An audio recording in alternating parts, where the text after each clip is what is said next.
Yeah.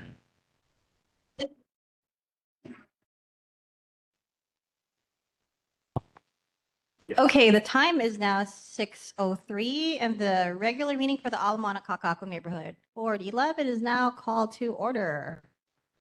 Thank you, everyone, for being here this evening. I know the weather's been really gnarly this month, so we appreciate everyone being here and taking your time this evening to be with the community. So let's do roll call, Ms. Gomes. Okay, Chang is not here yet. Chi, Marinas, Hashimoto, Here. Hernandez, here yet. Morava, Shirley, Here. Rand. See you online. Rice, Here. Vanderbrink, Here. Chung. 9 members present. You have quorum. Thank you, Ms. Gomes. Moving on to public safety reports, we have Captain Casey Pereira from the Honolulu Fire Department. Thank you for being here this evening. Thank you. Captain Ferreira, Honolulu Fire Department. I'll be delivering the monthly statistics. 2 structure fires, 1 cooking fire and 34 activated fire alarms, 148 medical emergencies, 1 ocean rescue, and 1 hazardous materials incident. The fire safety tip for this month has to do with smoke alarms. Smoke alarms save lives and are an important part of home fire escape plan. Properly installed and maintained smoke alarms give occupants early warning to get out quickly. Pardon me.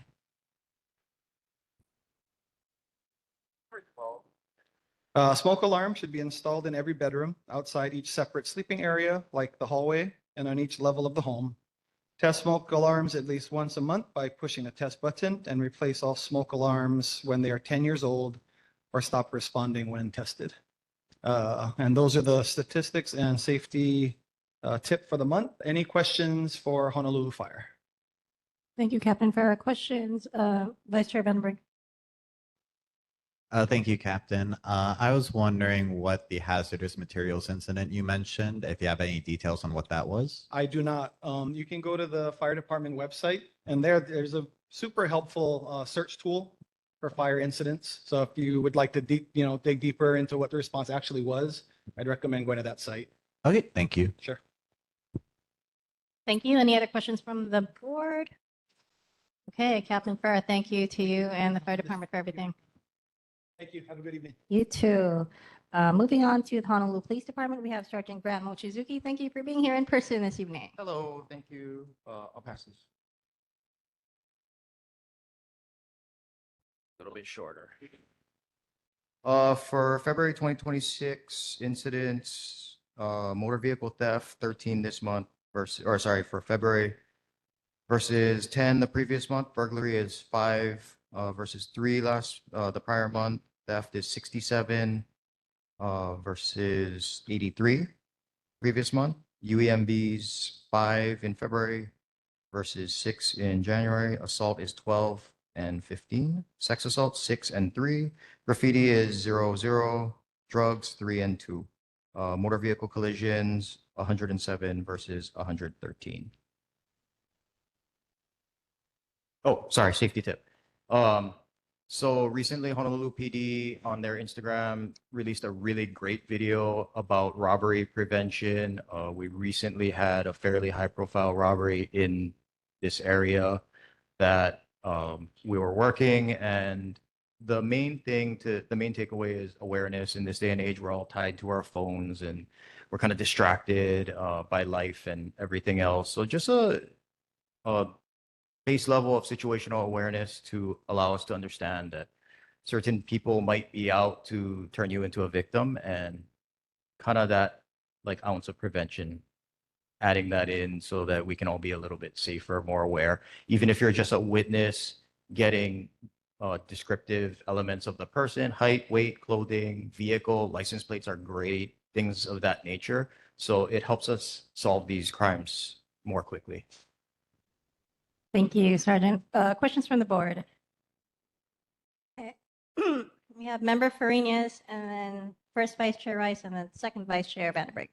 Hi, Sergeant Mochizuki. Thank you so much for being here in person. We missed you folks, or more so representation from HPD the Sorry, previous months. I was on days off, so. No, not more so just happy that you're here.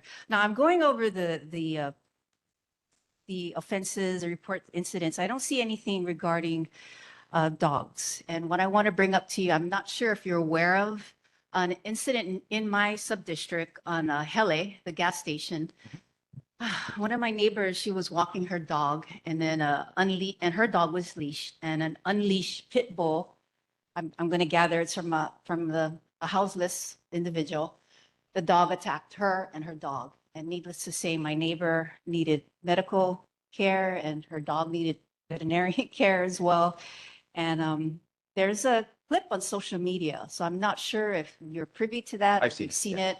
So, okay, so Sergeant Mochizuki, we as responsible dog owners, we leash our dogs. We're vigilant in terms of being aware of our surroundings. So you have this particular population that comes into our neighborhood and an incident like this happened. So what can we do? And more importantly, this individual left the scene, or has this person has been known to frequent the area, the Kaka'ako, Moana area, and you're nodding as if seems like you're. That's what I've heard, yeah. Okay. So not only what can we do as individuals, but what can HPD do to help us with this? And has anything been done? Has this person been found? I know you guys are so inundated with larger crimes, quote unquote, larger crimes, but we're I'm a dog owner and we're on alert now. I mean, I hate to say I'm frightened to walk my dog. This happened broad daylight, and it's so interesting because usually I see all you folks, at Hele or across the street, checking out our neighborhood and whatnot. And it's just, perfect storm, I suppose. No police officers are there. My neighbor had her dog leashed, and then this dog, just a matter of seconds, just came out of nowhere. And, fortunately, there were some really nice young gentlemen that tried to assist as best as they could, but, the damage was done. So anything you can offer. Thank you. So as far as the individual, I don't have dogs, but I walk my friend's dogs, and one of his dogs is fairly dog aggressive. I do make it a point on my side to just ensure that I'm very situationally aware. I'm not really on my phone, stuff like that, just to make sure, like, hey, I'm going to cross the street. Like, nothing against your dog, but it's just safer that way. Getting that distance and that awareness as a dog owner. It is difficult because if what I saw in the video was accurate, that dog was leashed. So the owner was taking some steps to manage the dog and have it properly leashed. But I mean, it's looked like maybe an 80-pound pit bull. That's a lot of muscle. So those things can quickly get away from the owner. But if we have that distance, we have a little more reactionary gap to, get in your car, get inside to get away. Unfortunately, that's the best advice I can offer to the individual. As far as the enforcement side, my understanding was that the individual was issued a citation for that incident, and I'm told that the dog is no longer in his custody. I can't say much more than that, but at this time, the dog is not with the owner, I believe. Thank you for that update because we didn't know. The last known fact was the individual just walked away from the scene, but now you're providing that this individual was assessed, and then if I'm hearing you correctly, is no longer in possession of that That's dog. my understanding, yes. Thank you. And then the other thing too is you said we have other things to deal with, but the reality was that the injuries were quite bad. So it does obviously pique our interest in terms of like, hey, this is significant, right? Like most of us, a dog bite is typically fairly insignificant, but yeah, and that was, yeah, the injuries were significant. I'll leave it at that. Thank you. Thank you, Member Farinas. First Vice Chair Rice. Hi, thank you so much for being here. As Member Farina said, it's nice to have you with us. We appreciate it very much. I just wanted to follow up on those stanchions at Sheridan Street and Kapiolani. They're still on the ground. And wondering, is there anybody I can call, or is it DOT? Trying to think, because DOT, I believe, does state stuff, and Kapiolani Sheridan would not be state, that would be city. City? So it'd have to be someone on the city side that would address it. I did make my notifications right after that meeting. I'm sure you That- did. I'm Notified sure you dispatch. did. That's what we do. That's It typically. just makes me and nuts, and you see people illegally turn left over there all day long. So those stanchions were up. It would. I'll make another notification tomorrow when I work. Yeah. And hopefully that expedites things a little bit. But beyond that, I don't know offhand who we would call to address it. So on the similar note, I've gotten a call from the owners of Storekeeper Storage on Kaulau Okolani Way. Okay. That's a mouthful to say. The street, there is no street sign at Kaulokawani Way and Makaloa Street, so people can't find their business. Okay. What department, is that something you would follow up on, or is that a department I That's can another follow? one that we could notify dispatch. I don't have the number for the people Yeah. who do the signs anymore. Okay. But I can send that through dispatch and hopefully they can route it to the correct. Okay, yeah, he says it's been like that for a long time and people get upset they can't find him, so I get that. I imagine it's the same division in the city that deals Yeah, with both street that's what- signage and stanchions of that nature. So. Okay, thank you so much. Of course. Thank you. Second Vice Chair Vanderbrink, and then Member Rand online, and then Member Chi. Thank you for being here as well. Not to sound like a broken record, but it's definitely nice seeing you after a few months. I guess one of the issues I want to bring up was the series of robberies, and particularly the armed robberies that we had 2 months ago on Makaloa Street, up on Kamoku, off of Cartwright Park, at the business there, by Panda Express and Ala Moana Boulevard, just inside Waikiki. Back at the end of January, these are all armed instances that happened within about 3 days of each other, and they're in and around the Ala Moana area. So I do have other questions, but for my first question for that is, do we understand what happened there? Was it just a series of random armed robberies in our part of the area, or were these related in any way? I have none of those answers. I was off on those days and I didn't really research into the cases themselves. So I couldn't tell you one way or the other. Sorry.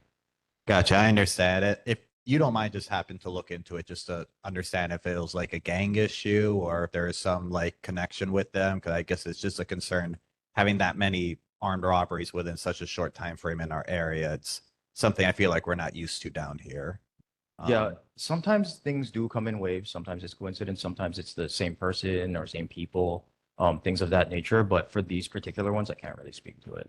Gotcha. I guess for a more recent incident, the robbery at the wedding ring shop, I know that one wasn't armed. It was just a guy, I believe, just smash and grab. He didn't have a weapon, but I think that's another concern is this was another daytime armed robbery, just afternoon. And I guess a concern for not only the residents, but for the businesses that operate is how do they protect themselves from that? Or what do they do to be on the lookout to like protect their store and their employees from their customers from that?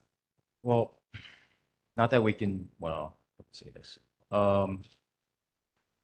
Having a designated security officer of some sort or things like that in your stores, that always helps because they're literally paid to specifically be observers.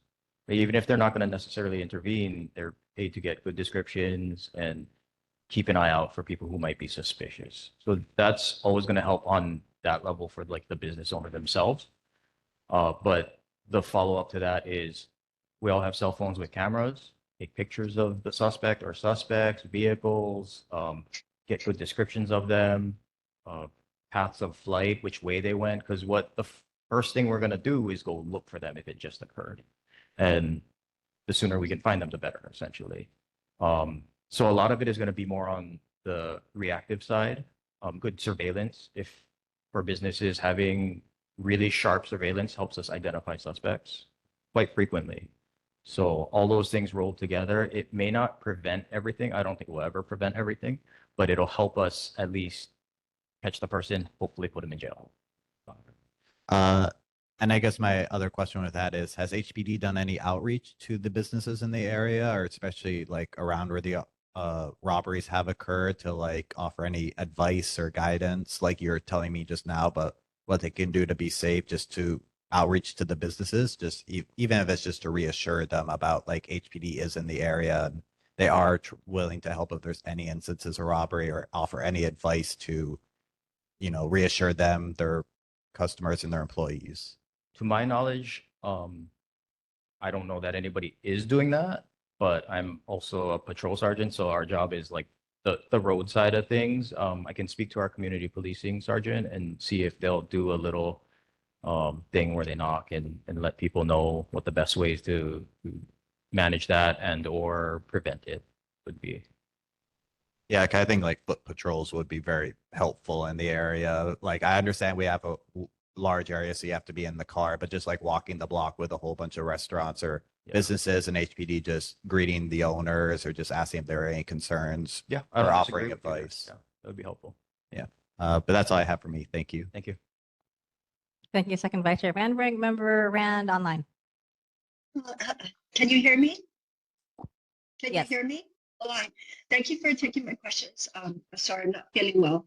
I have two questions. My first was, what is being done regarding the drag racers? Every night I live across from Whole Foods in Kaka'ako, and we get the drag racers every night, and it's getting to be like they're circling around and circling around. 2 nights ago, it sounded like almost like gunshots. It was like 12 gunshots going on. I don't know if it was an engine, muffler, or what have you. I tried calling it in and it was a non-emergency, so they put me on hold.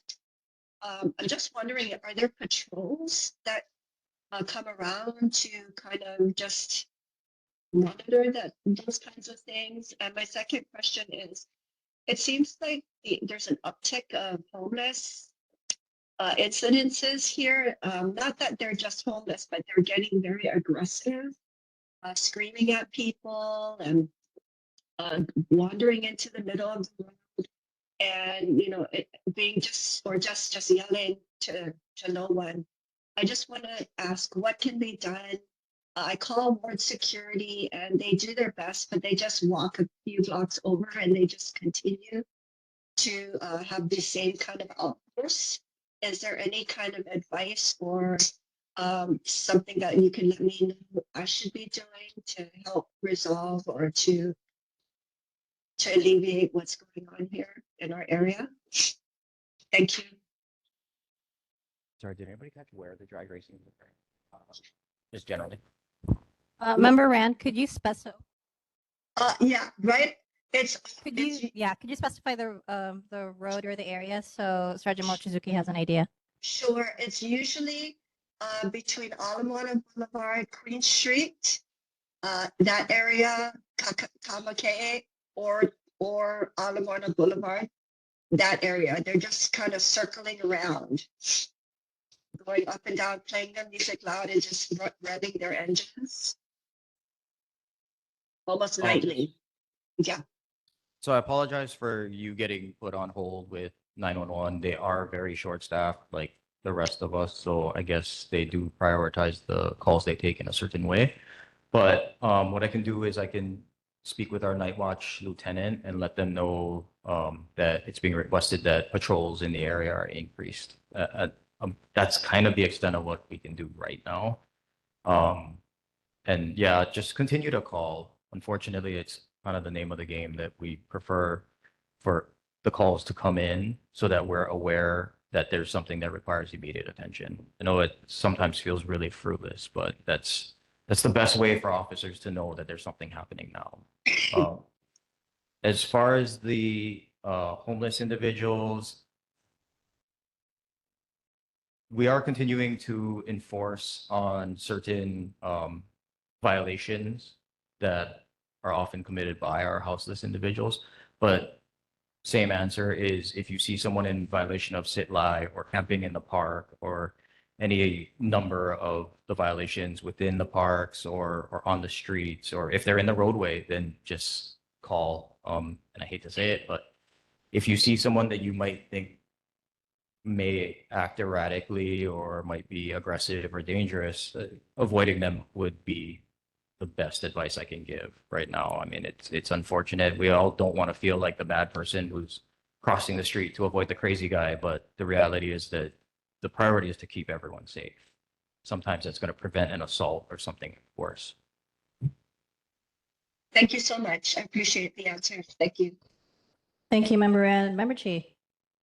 Thank you, Sergeant, for being here. It was a quick question. So some of my neighbors have pointed out that there's an illegal gambling room or an illegal game room in our neighborhood. And HPD may have actually just done a raid today, based on what I heard, but I believe the address is 1237 Elm Street. And I kind of wanted to get an update on what could be going on there. I know if it's an active case, you might be limited on what you can say. But I do have neighbors who are sharing that it looks very much like an illegal game room. Lots of cars parked there at late nights, kind of blocking the streets, blocking fire hydrants, blocking roadways. The activity is a little sketchy and a little erratic, and otherwise it's totally vacant at some times and totally occupied at some times. So yeah, just kind of off of that knowledge, is there anything you can share about that property? I have no knowledge of that or any operation that may or may not have happened today. But we do have a public narco line where people can, I think it covers gambling as well, but they can report things of exactly that nature, where, if there's something suspicious, then we can have officers, typically plainclothes or undercover officers, do operations and things of that nature. That's the best way to handle it because as patrol uniformed officers, generally speaking, 9 out of 10 times, they're not even going to let us in. If we can't get in, then kind of stuff. Okay, thank you. I think that's Sorry. what happened today is a plane, or not plane clothes, a uniform officer went to the property, couldn't get access and then left. And so that's why neighbors were Kind of wondering makes sense about what's stuff. going on. Okay, thank you. Do you know what that hotline number is?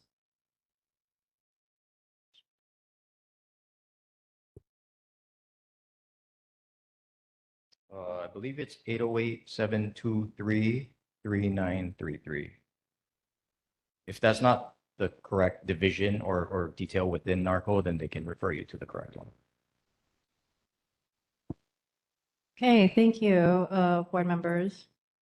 And Sergeant Mochiziki for being here. And one more from Member Chan. I'd like to ask about residential security assessments. Could you describe what they do? It's community policing, is that right? Yeah, I didn't know we did that, but if we do, that's a great service. Okay, we'll look into it. Okay, I can ask our CPT sergeant if that's a Okay, thing they do. great. Yeah, that sounds awesome. Thank you. Okay, thank you. If there are no further questions from the board, we can move on. Thank you for being here in person tonight, Sergeant. Appreciate it. Hey, moving on to presentations, we have Acting Sergeant Joel Saniatan to talk about the Police Week kickoff and Memorial March next month on May 11.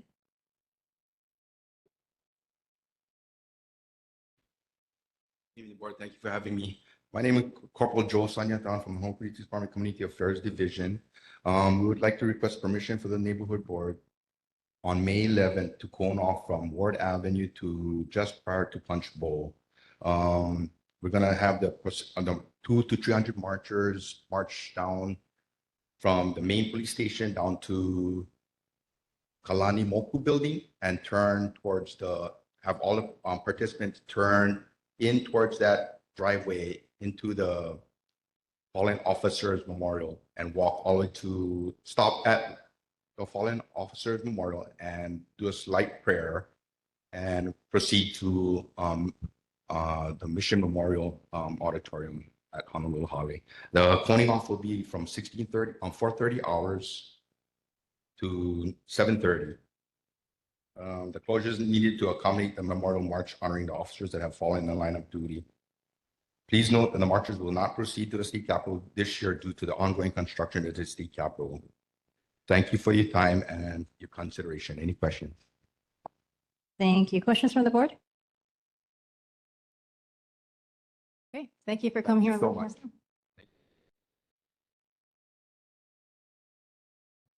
Moving on to item 3.2, we have Bishop Rain Suru from the Shingon Mission of Hawaii to talk about updates for the Ala Moana Neighborhood Historical Association.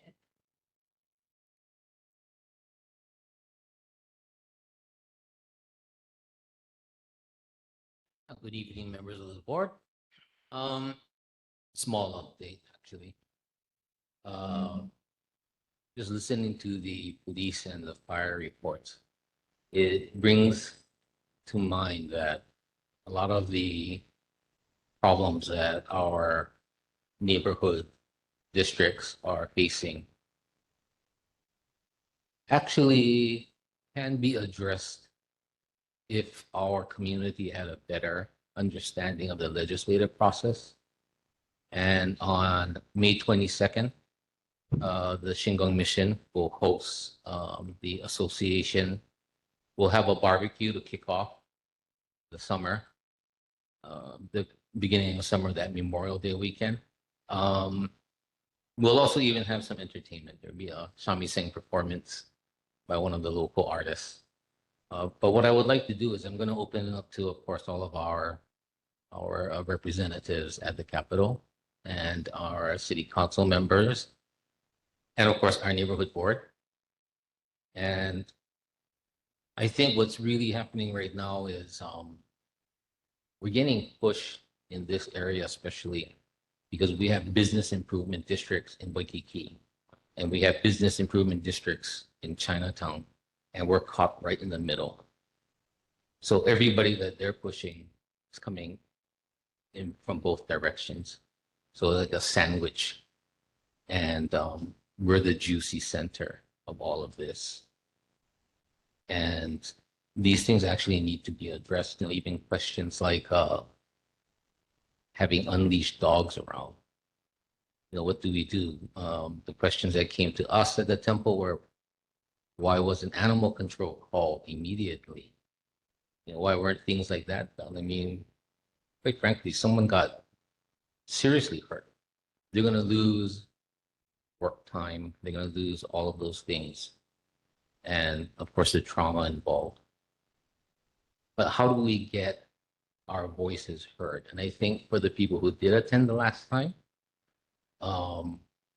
it was to me a little bit disappointing because we had so much input from HMSA, we had so much input from general growth, all of that.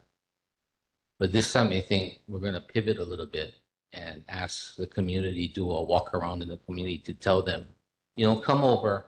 I'd love the neighborhood board to be in attendance because what a lot of people don't realize, this is the grassroots. This is how we move things, and we can get people involved. And from here, it moves to our legislators and our representatives, right? So this event, which will be our barbecue event. I'm hoping that we can get a lot of our tenants, our new tenants who are in the park on Keaumoku, who actually frequent the temple a lot right now, and who have also noticed that we have a very large uptick in vagrancy. Don't want to categorize it as being houseless. There's a lot of people who are houseless, do require a lot of support, but vagrancy is a different issue. And because of that, I'd like them to be introduced to you folks. I'd like them to be introduced to Kim, to Scott, Sharon, all of our representatives, and let them know that you're not silenced as a member of this community. In fact, you have a voice. And there are many, many people who volunteer their time like you folks who want to give some volume to that voice. So May 22nd, let's shoot for 5 p.m. Even if you come down for the barbecue, that's fine. You don't have to listen to all of the talk, but just so that we know, hey, they're listening, right? That's the biggest thing that we want to do is promote a place and a platform for everybody to have their voices heard. So that's my update for AMNA. And of course, I want to thank all of you for all of your time, volunteerism, and helping out with all of the cleanup that's going on around town after that storm. So thank you very much for your time. Thank you, Bishop Sir. Questions from the board. Second Vice Chair Brandon Rink and then Member Chung. Glad to see you here. I know I attended the Ala Moana Historical Association's inaugural event at Shingon, and I hope there are more people at the barbecue. I'll definitely try to be there myself. But I just want to echo what you've mentioned about the business improvement districts squeezing us in, because I've also noticed, or I've had concerns about the homeless populations of the downtown area now being forced this way and continue to be forced away from Waikiki. while we don't have that added benefit or assistance that the Waikiki Business Improvement District, or now the downtown Business Improvement District, has to deal with the homeless population here that they do. And I also have seen HPD act differently, where I've been to the bars in the downtown area, and when they close at 2 o'clock, you have HPD outside the bars on foot patrol, watching the patrons leave to make sure that everything goes in an orderly manner and there's no fights or any arguments. I've done the same in Waikiki, 2 and 4 a.m. Not proud to say, but 2 and 4 a.m. when the bars have closed, HPD is in their cars on the streets watching people leave. But yet when our clubs and bars in the Ala Moana area close, there is no HPD on Kona Street. There's no HPD on Kapiolani. They're nowhere to be seen. And fights, arguments, and incidents break out where it goes on social media all the time. And I brought this up to HPD last year and wondering why are there no officers outside? And this is before I know about the differences. And they say here that it's called entrapment. They can't be on the streets. And I just want to say, I think that's adding to our problems here, where there's that differences in HPD. There's the differences in the business. They have the business improvement districts, and we seem to be squeezed. And it's only going to get worse if nothing's done to address the problem. So I hope to be with the barbecue and also, talk to our elected officials. We have them here, but also at the barbecue to reiterate those concerns. Yeah, make a comment about that. I mean, at the end of the day, all of the business improvement districts have sort of like dark funding in a way, right? There's assessments that are going on. We can't really do that in our area because we have a lot of private concerns who have their own security. So the only weapon that we really have to combat this is to get our community members involved in policing. And it's not only the neighborhood patrols. The neighborhood patrols are great, but it's getting them to know, how do you tighten up legislation to make enforcement more effective? And I think that's where I'd like the association to be at, is to educate first and explore how we can do this without having any fees or assessment of the community. Member Chan. Could you just brief us a little bit about the association and about the Buddhist groups there, and how many people are you reaching? Well, actually, in the original one, when the neighborhood board came, it was only really a couple of people. But since then, what's happened is we've come to find out that a lot of the property managers at the condominiums that are in this area, they are not really briefed on how to deal with the vagrancy issue. So trespassing forms, things like that, they don't have that. It's not where the association itself, even though Temple Host is not a Buddhist association, but more along the lines of trying to get the proper instruments in the hands of the people in the community and let them know that there are steps and people are watching. They're not invisible. Thank you, Member Chang. Member Rand, did you have a question?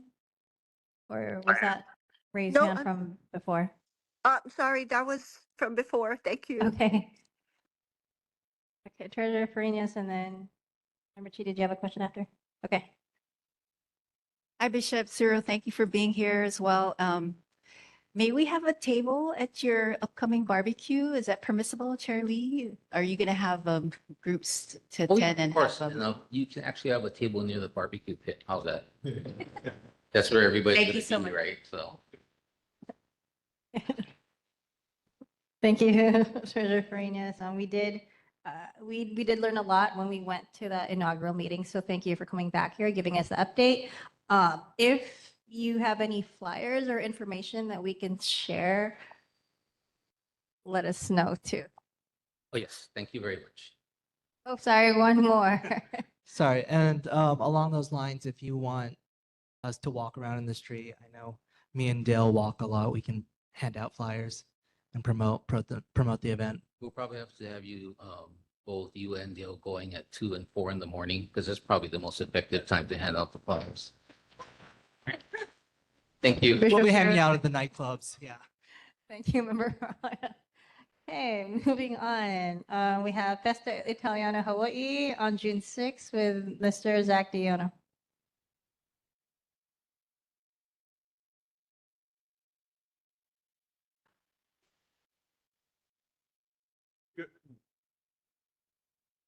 Good evening, board. My name is Zach Tiano. I'm a board member of the Festa Italiana Hawaii nonprofit organization that puts on the Festa Italiana Hawaii Italian Festival every year.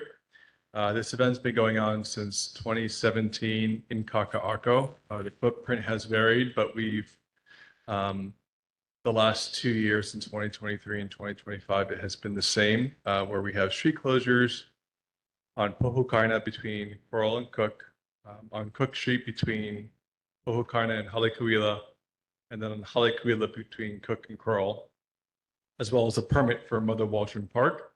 This year's event is going to be on June 5, 2026. The event runs from 4 to 10 p.m. This is a family-friendly event. There's a lot of different children activations. I know working with board member Rice in one year where you allowed us to use some of the parking spots. Thank you again for that support. But have other folks been to the event? Are they familiar with it? Yeah, so we have food vendors along Cook Street. We have, and there's an overflow on Halekuila Pohukaina. In the park, we have a stage that's kind of along that wall by the comfort station. And throughout the evening, we had, in years past, we have Hawaii Youth Symphony Orchestra. Usually they open up Ballet Hawaii, Hawaii Opera Theater.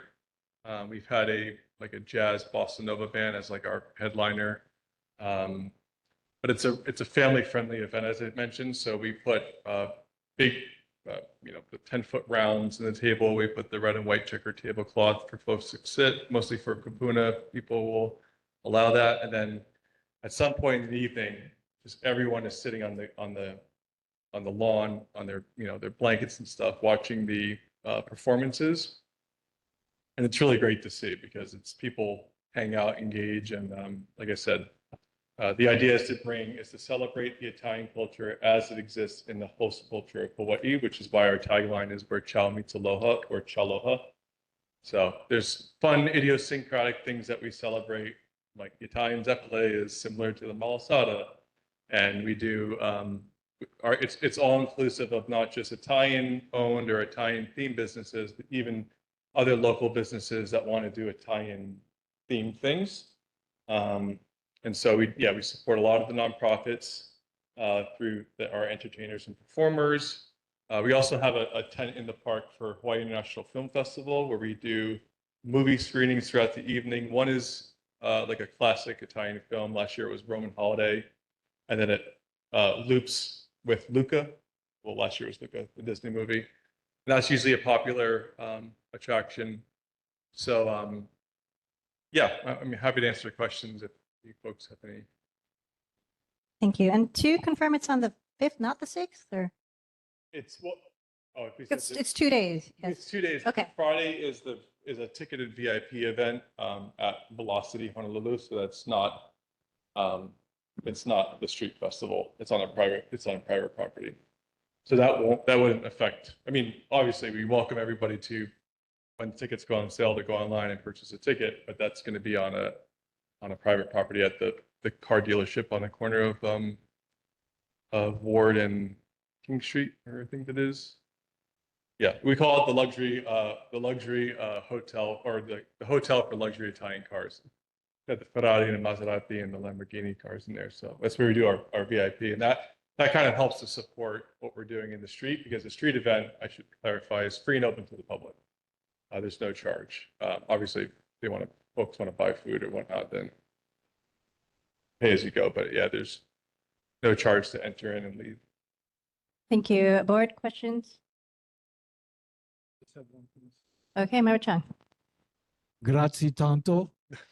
It's a really great event. I just want to say I've been there and you guys do a great job. Thank you for activating our neighborhood in a positive, family-friendly way. Thank you. Thank you. Yeah, I mean, for who's listening, it's part of the mayor's, the mayor has supported the event. It's part of his initiative to start moving some of the like festivals that require street closures out of Waikiki into the urban dense park areas and hopefully bring awareness to them and whatever happens with that with funding and revitalization. But yeah, we're really proud to keep it. And we've explored other parks, but we feel like this is a really special location because we don't see anything else happening there. And it's beautiful when it's activated. And it's green now because of all the rain. You guys drove by. Thank you. Is there a website that people can go to? Yes, festaitalianahawaii.org.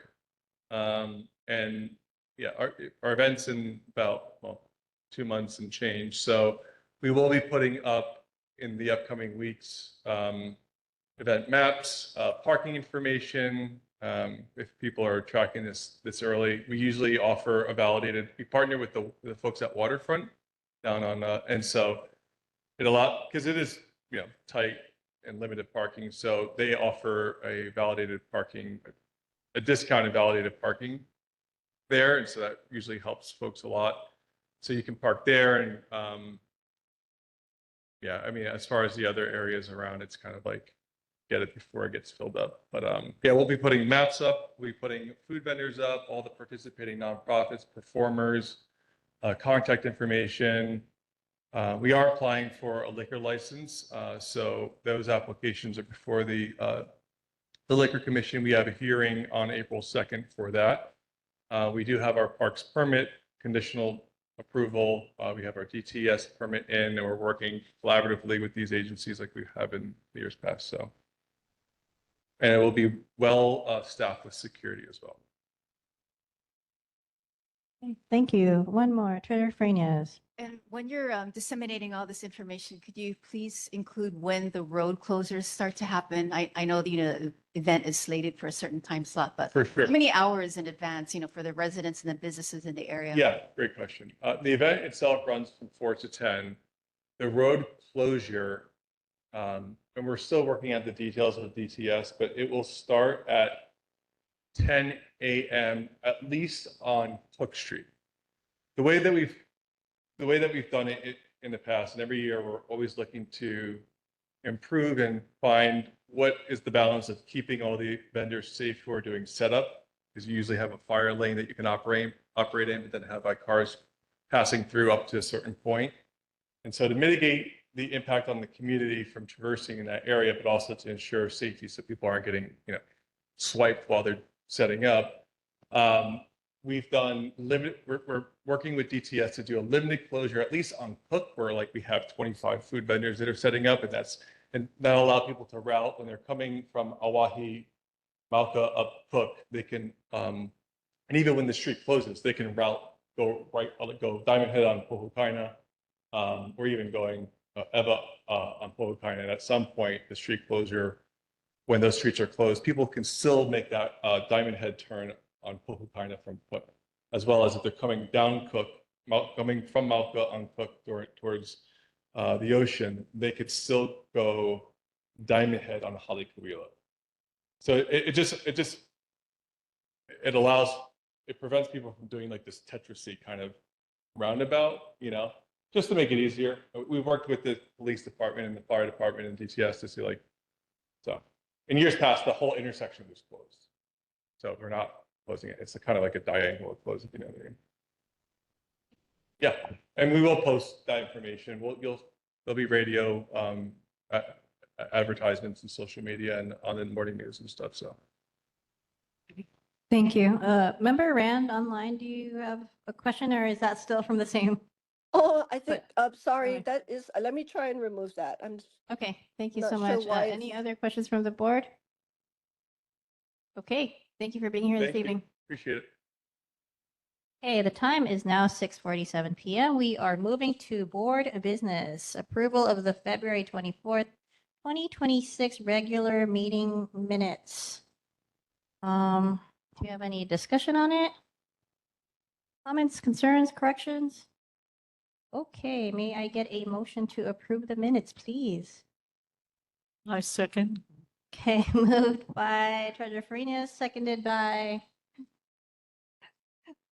First Vice Chair Rice. Let's do a quick voice vote. All in favor, say aye. Okay, chair votes aye. All opposed, say nay. Abstain? Okay, our meeting minutes have been unanimously approved. Thank you, board.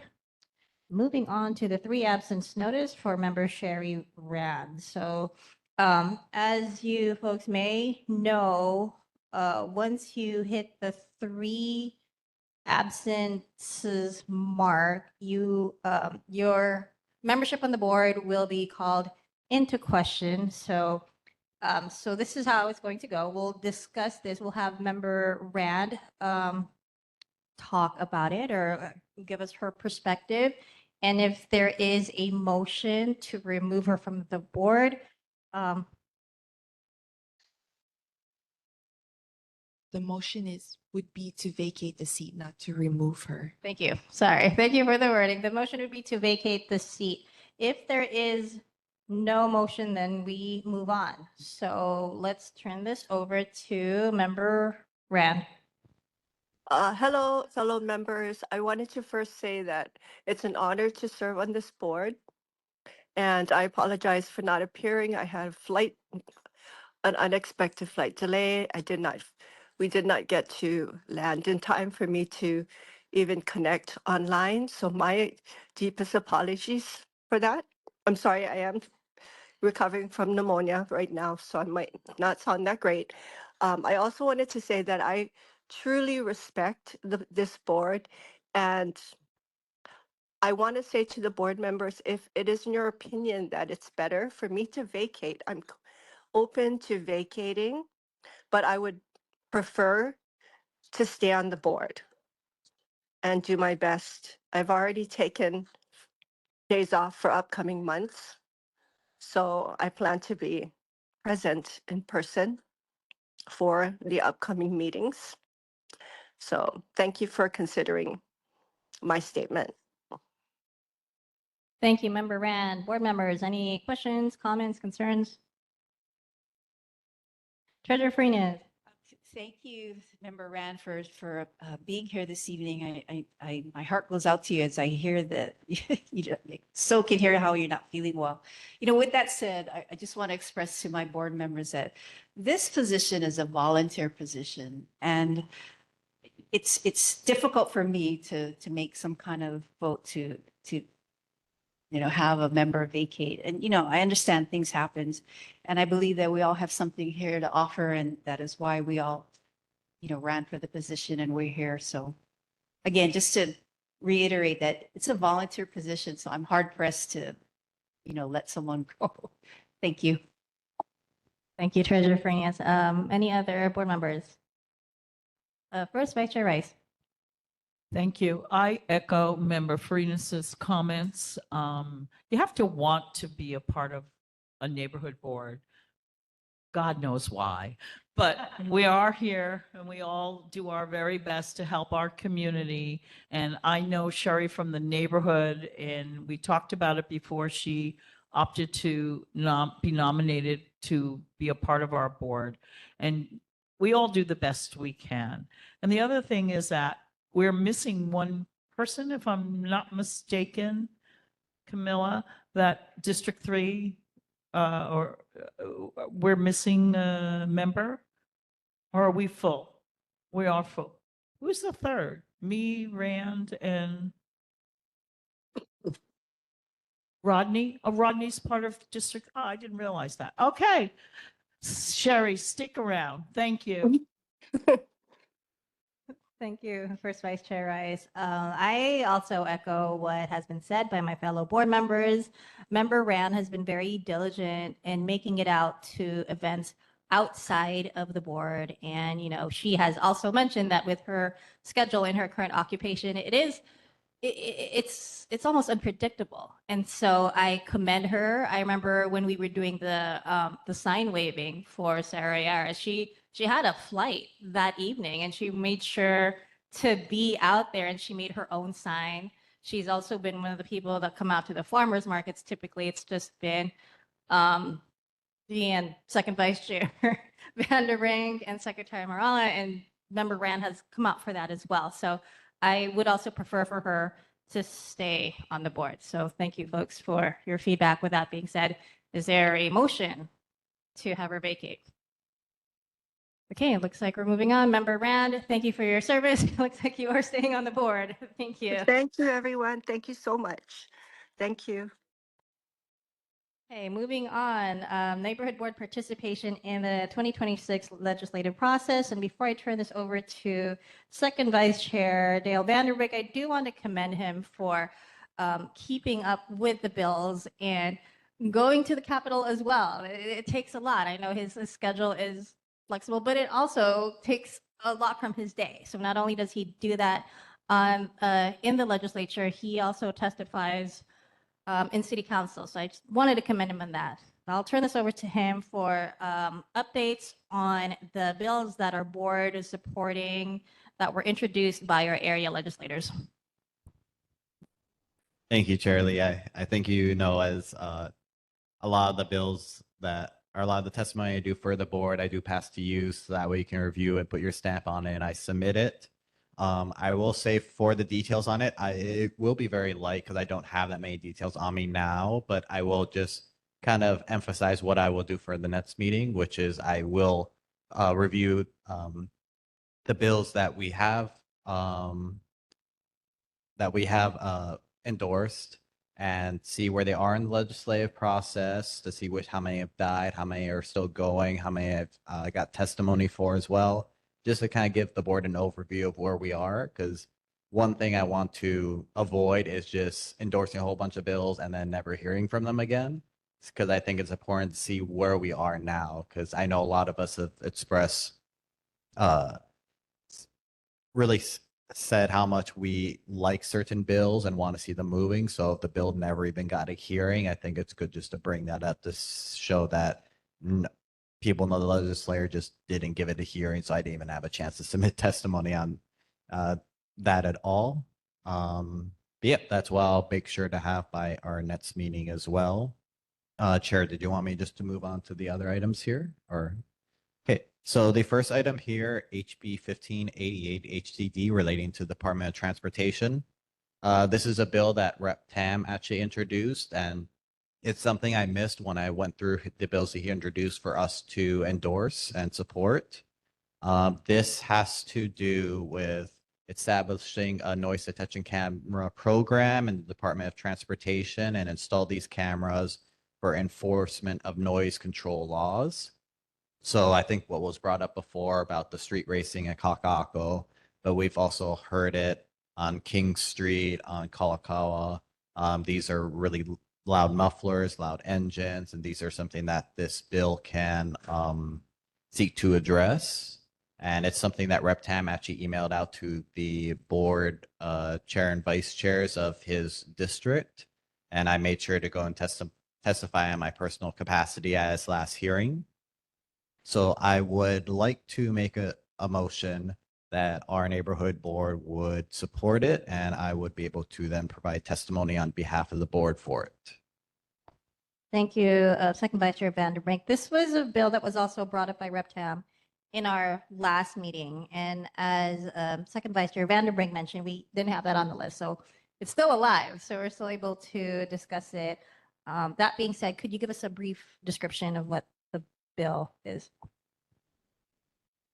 So it's still going through changes right now, but I think what I mentioned earlier is kind of the gist of it. It would establish a noise detection camera program in the Department of Transportation and install noise detection cameras for the enforcement of noise control laws. So what I've heard it described is basically as our cameras for speeding in order to capture the license plate of people who are potentially speeding and issue them a ticket. This would do the same thing for a noise perspective. So if they drive through a light with extremely loud mufflers, or not even a light, but any part of the street where the camera is, then it would be able to detect this and issue them a ticket, which would be reviewed by someone in HPD and then sent to the owner of the vehicle. And Rep. Tam, I'm not sure if you're online, but if there's anything else to add for HB 1588, you're welcome to chime in. Thank you for bringing this bill up. It's a very important bill for me and the district. So a little bit of background behind this bill. In 2023, Senator Moriwaki and I passed the pilot program for this bill, and they finally got the pilot program up and running last year, where they installed these cameras. And right now, they're just doing testing and data collections. The pilot program sunsets last year, and with these cameras going on right now, it is. I've seen the data. I've seen the fact that they work, and we're not going to be the first state or even municipality that does this. It's been tried and done in many places around the country and around the world, and it works. So this just makes that permanent and allows for collaborations for enforcement of illegal mufflers or loud illegal stereo sounds or just coming out from a modified vehicle to do those things. So I really appreciate this board for taking this up, and I hope this board will support this bill. Thank you, Rep. Tam. So back to my previous motion, would anyone want to second it in terms of our board supporting and me providing testimony on behalf of the board? I'll second. Okay, motion by second Vice Chair Vanderbrink, seconded by Member Chi. Let's do a roll call vote. Ms. Gomes, if you could help us on that. Okay, the motion is for the board to support HB 1588. Okay. Chang, not here. Chi, Aye. Chung, Farinas, Hashimoto, Aye. Hernandez is not here. Morala, Rand, Happily, I. Rice. Right. Sorry. Yes, yes. Okay, Vanderbrink, Chair Lee. Yes. Okay, 9 ayes, 0 no, 0 abstentions. The motion passes. Hey, thank you, board. So we'll be submitting testimony, or actually testifying in person if you'd like, on behalf of the neighborhood board. So thank you for that. Okay, moving on to attendance or presence at other meetings and events. We had the Kaka'ako Community Visioning Workshop on March 7th. To anyone who attended it, would you like to talk about it?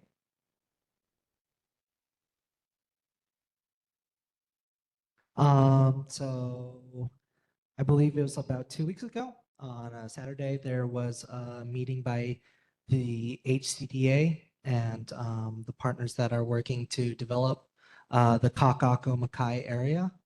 I think there was some good discussion that was had over there, but from what I had in the groups that I sat in, there was a lot of questions about meeting groups that haven't heard about the meeting or the workshops. So, but I'm really happy with what HCDA put together. I think that areas in the whole Kaka'ako area is in desperate need of more public amenities, and figuring out what the public exactly wants from that, I think is a great step. And getting in early on the process, which feels very early in the process, is something that I really glad the HCDA was able to do for us. Thank you. Any other board members want to talk about? Okay. Sure. Second Vice Chair Vanderbrink. Yep, just to reiterate what Member Morales said, it's an early group just to talk about the development plans for Kaka'ako, and in terms of are they going to build a ton of residential office buildings or what development has had. They don't have the plans yet, but it's just getting community input on what they want to see. And I think there is a strong show out of maybe 100, 150 people that turned out, including Senator Moriwaki and members of organizations and groups in the area. So I think it was something to keep an eye on for the future since that's in our neighborhood. Thank you. And I also want to mention that OHA had reached out to our board. Hopefully we can get them in. Second Vice Chair Vanderbrink and I had a meeting with them, and so this is all connected. Hopefully they can talk more about what the plans are for this. Moving on to the community cleanup at Alamona Beach Park with Councilmember Scott Nishimoto. I'd like to turn this over to first Vice Chair Rice, who was very passionate about making this event happen. Thank you, thank you, thank you. And thank you to everyone who came out to help clean up Alamona Beach Park from probably around the L&L Drive-In to Kamakei Street. It's still clean, right, Kenny? It's still clean.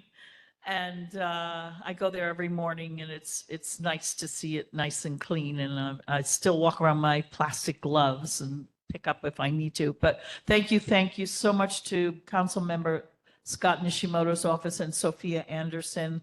They were really great in coordinating it. And one of the things I hope we can do is maybe do this twice a year.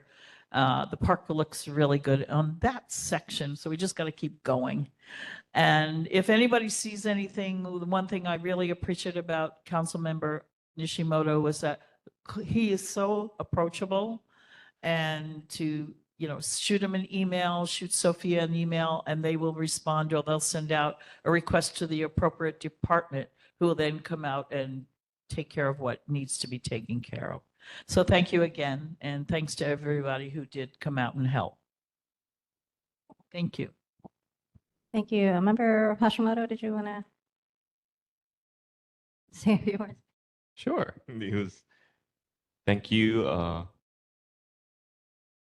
Vice Jeannie, for working with Councilmember Nishimoto to put this together, and had a good time. And it was amazing how Member Rice cleaned up that whole corner over there, covered in centipedes, and she just like wiped out that whole place. Still looking good. And along with Chair Lee and second Vice Chair Dale and all of us over there. But it was great working with everyone over there, and glad that it's still nice and clean. Looking forward to the next one. Thank you. And one more comment from Second Vice Chair Vandenbrink. And Member Rice, they even bring up the fish that she found and Oh, that's right. the interesting items that we found, which it is humorous. I'm not discounting that, but especially if someone wants to enjoy that area of the park, having a dead fish 10 feet from them is very much unlikely to make them enjoy it. So it's all the interesting stuff we found and cleaned up, I think, made it much better to enjoy. Next time we'll have a prize for the most unusual piece of trash that was found. I think that'll be fun.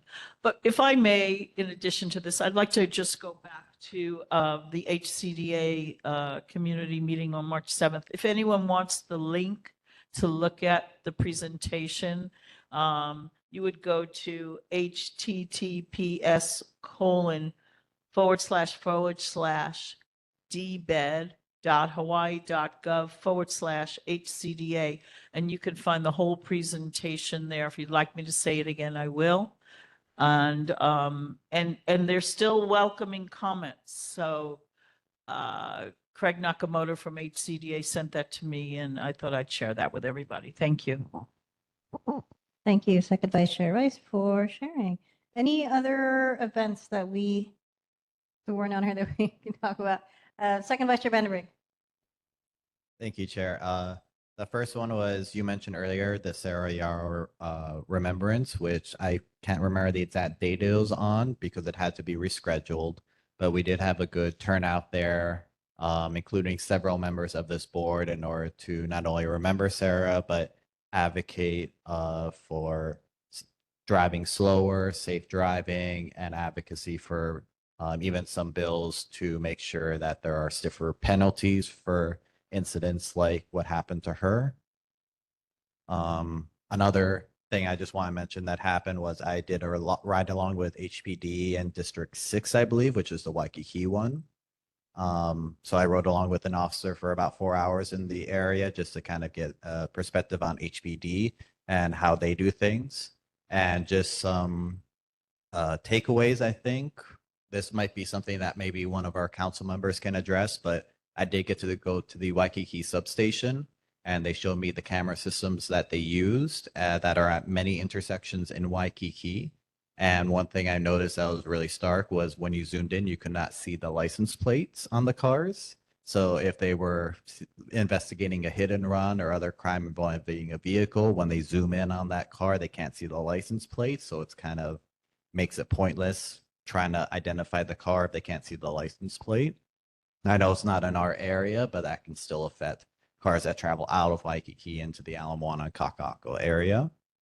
But I also did see the discretion that the officer had in terms of if they want to issue a ticket to someone or just give them a warning. One other thing that was really stark was there's a mental health episode that they responded to, and it was actually someone that the officers said they routinely go to every week because he calls 911, and he helped explain to me on how there is really no option other than HPD, that if they were to say try and contact any sort of mental health expert, they would declare this individual possibly violent, which would mean if they go down there, HPD would have to go with them. So almost to make things easier, HPD just goes down there themselves when he calls 911, simply asks him if he takes his medication, and then goes on their way without issue.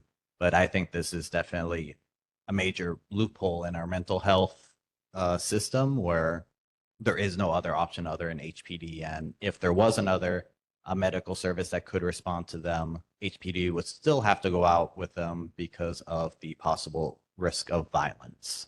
So I don't know if any of our elected officials can take note of that and possibly look into that in the future, but I think that's definitely a loophole that HPD has to be called out for that particular individual every week when there's no other option. But that being said, that concludes why I want to bring up Chair. Thank you. Second Vice Chair Vanderbrink. Upcoming events. Does anyone have any upcoming events? Treasurer Farinas. Thank you, Chair. Tomorrow, Wednesday, the 25th, the Hawaii Health Harm Reduction is having their monthly food distribution, and it's at across the street from SALT.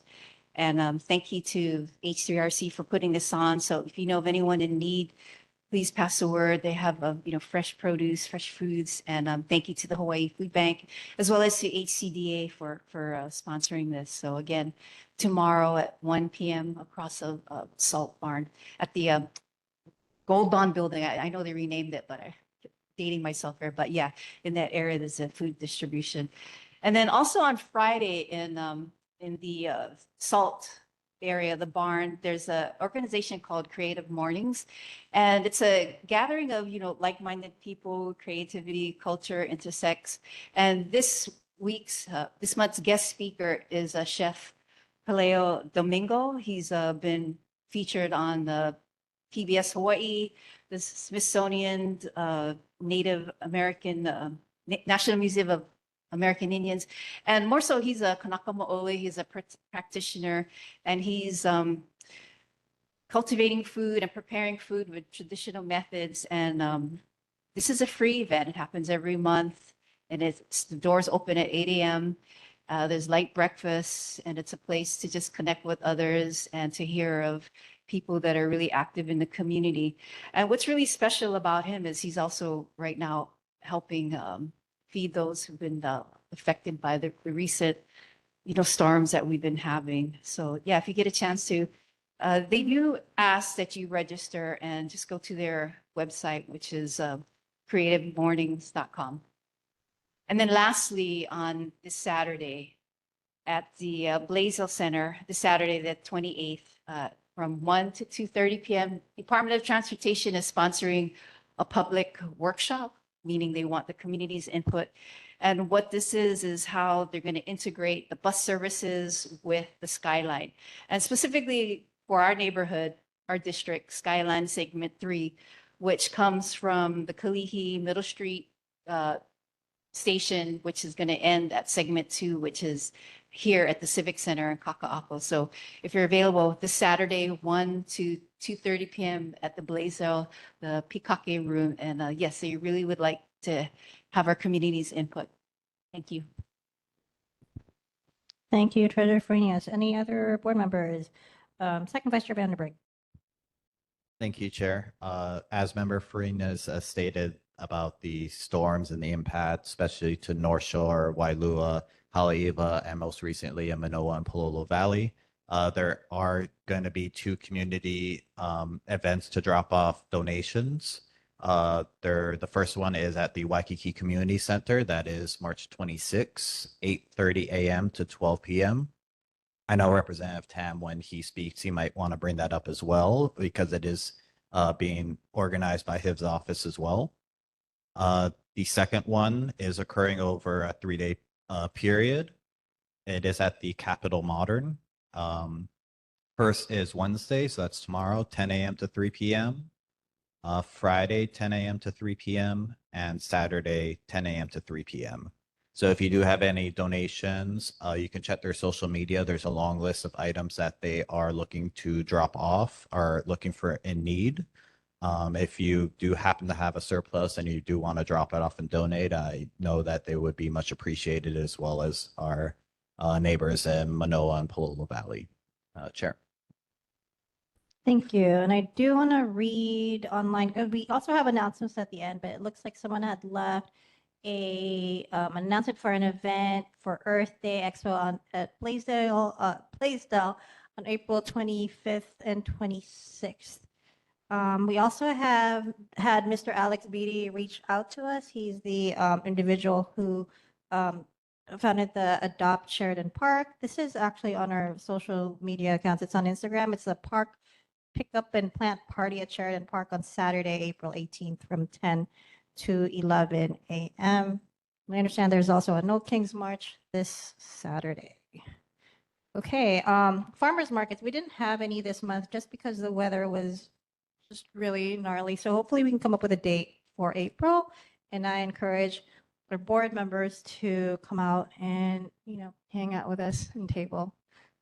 Thanks. Okay, moving on. Sub-district reports. The time is now 7:14. Anyone have any sub-district reports? Okay, I do have one. It's not a sub-district report. It's more of an opportunity. So I got to be on KHON about a week ago because they're doing a series on neighborhood boards, and I had the honor of representing our board to talk about the neighborhood board system and how wonderful our board is. So board members, thank you for giving me all the reasons to be proud to be part of this board. Okay, moving on. Okay, residents and community concerns. Do we have any? Let's start with our folks here in person. Michelle, we know you by name, but if you could come up and state it for the record.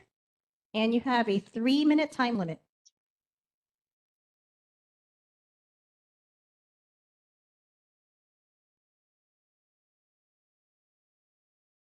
Hi there, my name is Michelle, and I live on Waimanu Street. So I've been in the area for 8 years and actually at the building 1133 Waimanu Street for little over 7 years. Right next to the off-leash dog park. And I see Jeannie, I see dogs, I see a lot of people, and I see homeless. My big concern I want to bring up to the board is the super sucker. So the super sucker operation is in my backyard. It exceeds the safe decibel levels that just isn't construction noise. It's a constant high vacuuming process that makes working, resting, or just being around the area very uncomfortable. It's terrible. I'm not asking them to stop. I'm just asking them for standard noise mitigation that is currently missing with this site. There's something called acoustic shrouding. It's like a silencer. It's an upgrade that I guess Howard Hughes or HCDA can invest in. Temporary sound walls, like an echo barrier, and vibration dampening, which the truck could actually be set on some sort of, I guess, vibration dampening thing. The Ward Village notice that was sent out to us for HECO to do the upgrades is supposed to last for 5 years. I called the Department of Noise Control. Anyways, I called them. They said, yes, it's an HCDA issue, but they do have a permit And then she kind of explained to me that they didn't have a limit. Well, as I looked up with the Hawaii administrative rules, it's actually, I think it's the decimals is like 78 for construction. I was in my bathroom with the windows closed, with my phone on, with the app to do the decimals where you're standing. It was at 86 in my bathroom. Yeah. I went outside and was talking to a police officer. He goes, "Oh, you should stand over there with that." It was like 120. So it's really, really, really loud.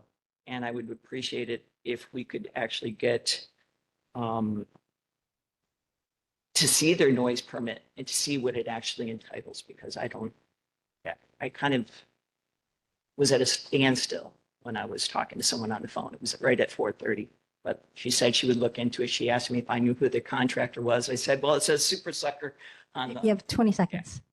All right, so I'm just asking for help because it does affect everyone in the area. And if it's going to be for 5 years and the woman told me they have a 1-year permit, and I guess it's renewable, but I think it should be addressed. And the safety in the area is really bad with Olympia Auto Body, the road being cut off and not cut off. I just would appreciate some help. Thank you. Thank you, Michelle, for being here today. Do we have any other community concerns? Okay, I want to, one more. First, Vice Chair Rice. Sorry, thank you. Is there anyone online from HCDA who could possibly address Michelle's concerns? We don't have, I know, Nobody's here? Francine had emailed about an hour before our meeting, so she's not. He's going not to be here, and then Craig's not here. Okay. Maybe we can put it in the minutes Yes. and ask HCDA to respond to her concerns. I know she also sent them an email. Thank you. Member Chi? Sorry, just as a quick question. Sorry, ma'am, I know you walked all the way back to the table. Sorry, I know you walked all the way back, but I had a quick question just for our clarification, and then maybe we can include it in the minutes when HCDA reviews them and it'll get us a quicker answer. But I guess just a couple of questions. One, is the Super Sucker operating on a large condo development? Is it a small home? Do you happen to know kind of what they're So building? it's at Queen and Waimanu, and it's a huge truck. There's actually 2 trucks, and you can see it's actually, I've done all the research. It's sucking something out. I even at the meeting that we went to at Kaka'ako Makai meeting, I asked the engineer, I said, yeah, we got the Super Sucker. He goes, oh man, that thing is really loud. There's ways that they can make it less loud, which is what I'm asking for, at least to look into it and see if their permit actually has no variance or no variable when it comes to the amount. Because 120 today, I was in shock that it was that loud. Got it. So whoever's contracting the Super Suckers is sort of at the root of that problem then? It's all about jurisdictions because it's in the street, which is city and county, it's state, it's HCDA, it's a bunch of stuff. And even the policeman, I said, how can you handle this? He goes, well, sometimes I just, wear the earplugs and that kind of stuff. So it's really loud. It's Got a it. project that's for the future. Mhm. It involves HECO, Ward Village, Oh, I know which HCDA, project you're and talking about Hart. now. So a lot of it is preparation for Skyline to come to Yes. Ala Center. So Okay. and it is loud and it's ugly, and they're there every morning from 8 till 3:30. 3:30. Got it. They're gone. Ba- Yeah, exactly. Based off of this information, I mean, maybe the council members or the elected officials can get to it when they do their reports, but is there any way that maybe Councilmember Nishimoto or any of the other council members' offices could weigh in on this either now or during the reports? I personally sent a letter, an email, and I CC Jeannie Rice. I'm probably going to forward that to HCDA, but I sent it to Ward Village Community Outreach or whatever it's called. So I'm hoping for more information as the weeks go on. But thank you. Thank you, Michelle. I'm sorry, this Mr. is Manager. Harry from Hart. Do you mind just repeating again which area this was? Queen Street and Waimanu, right where the dog park is, the off-leash dog park. Just before Pensacola, where Pensacola dead ends into Waimanu Street.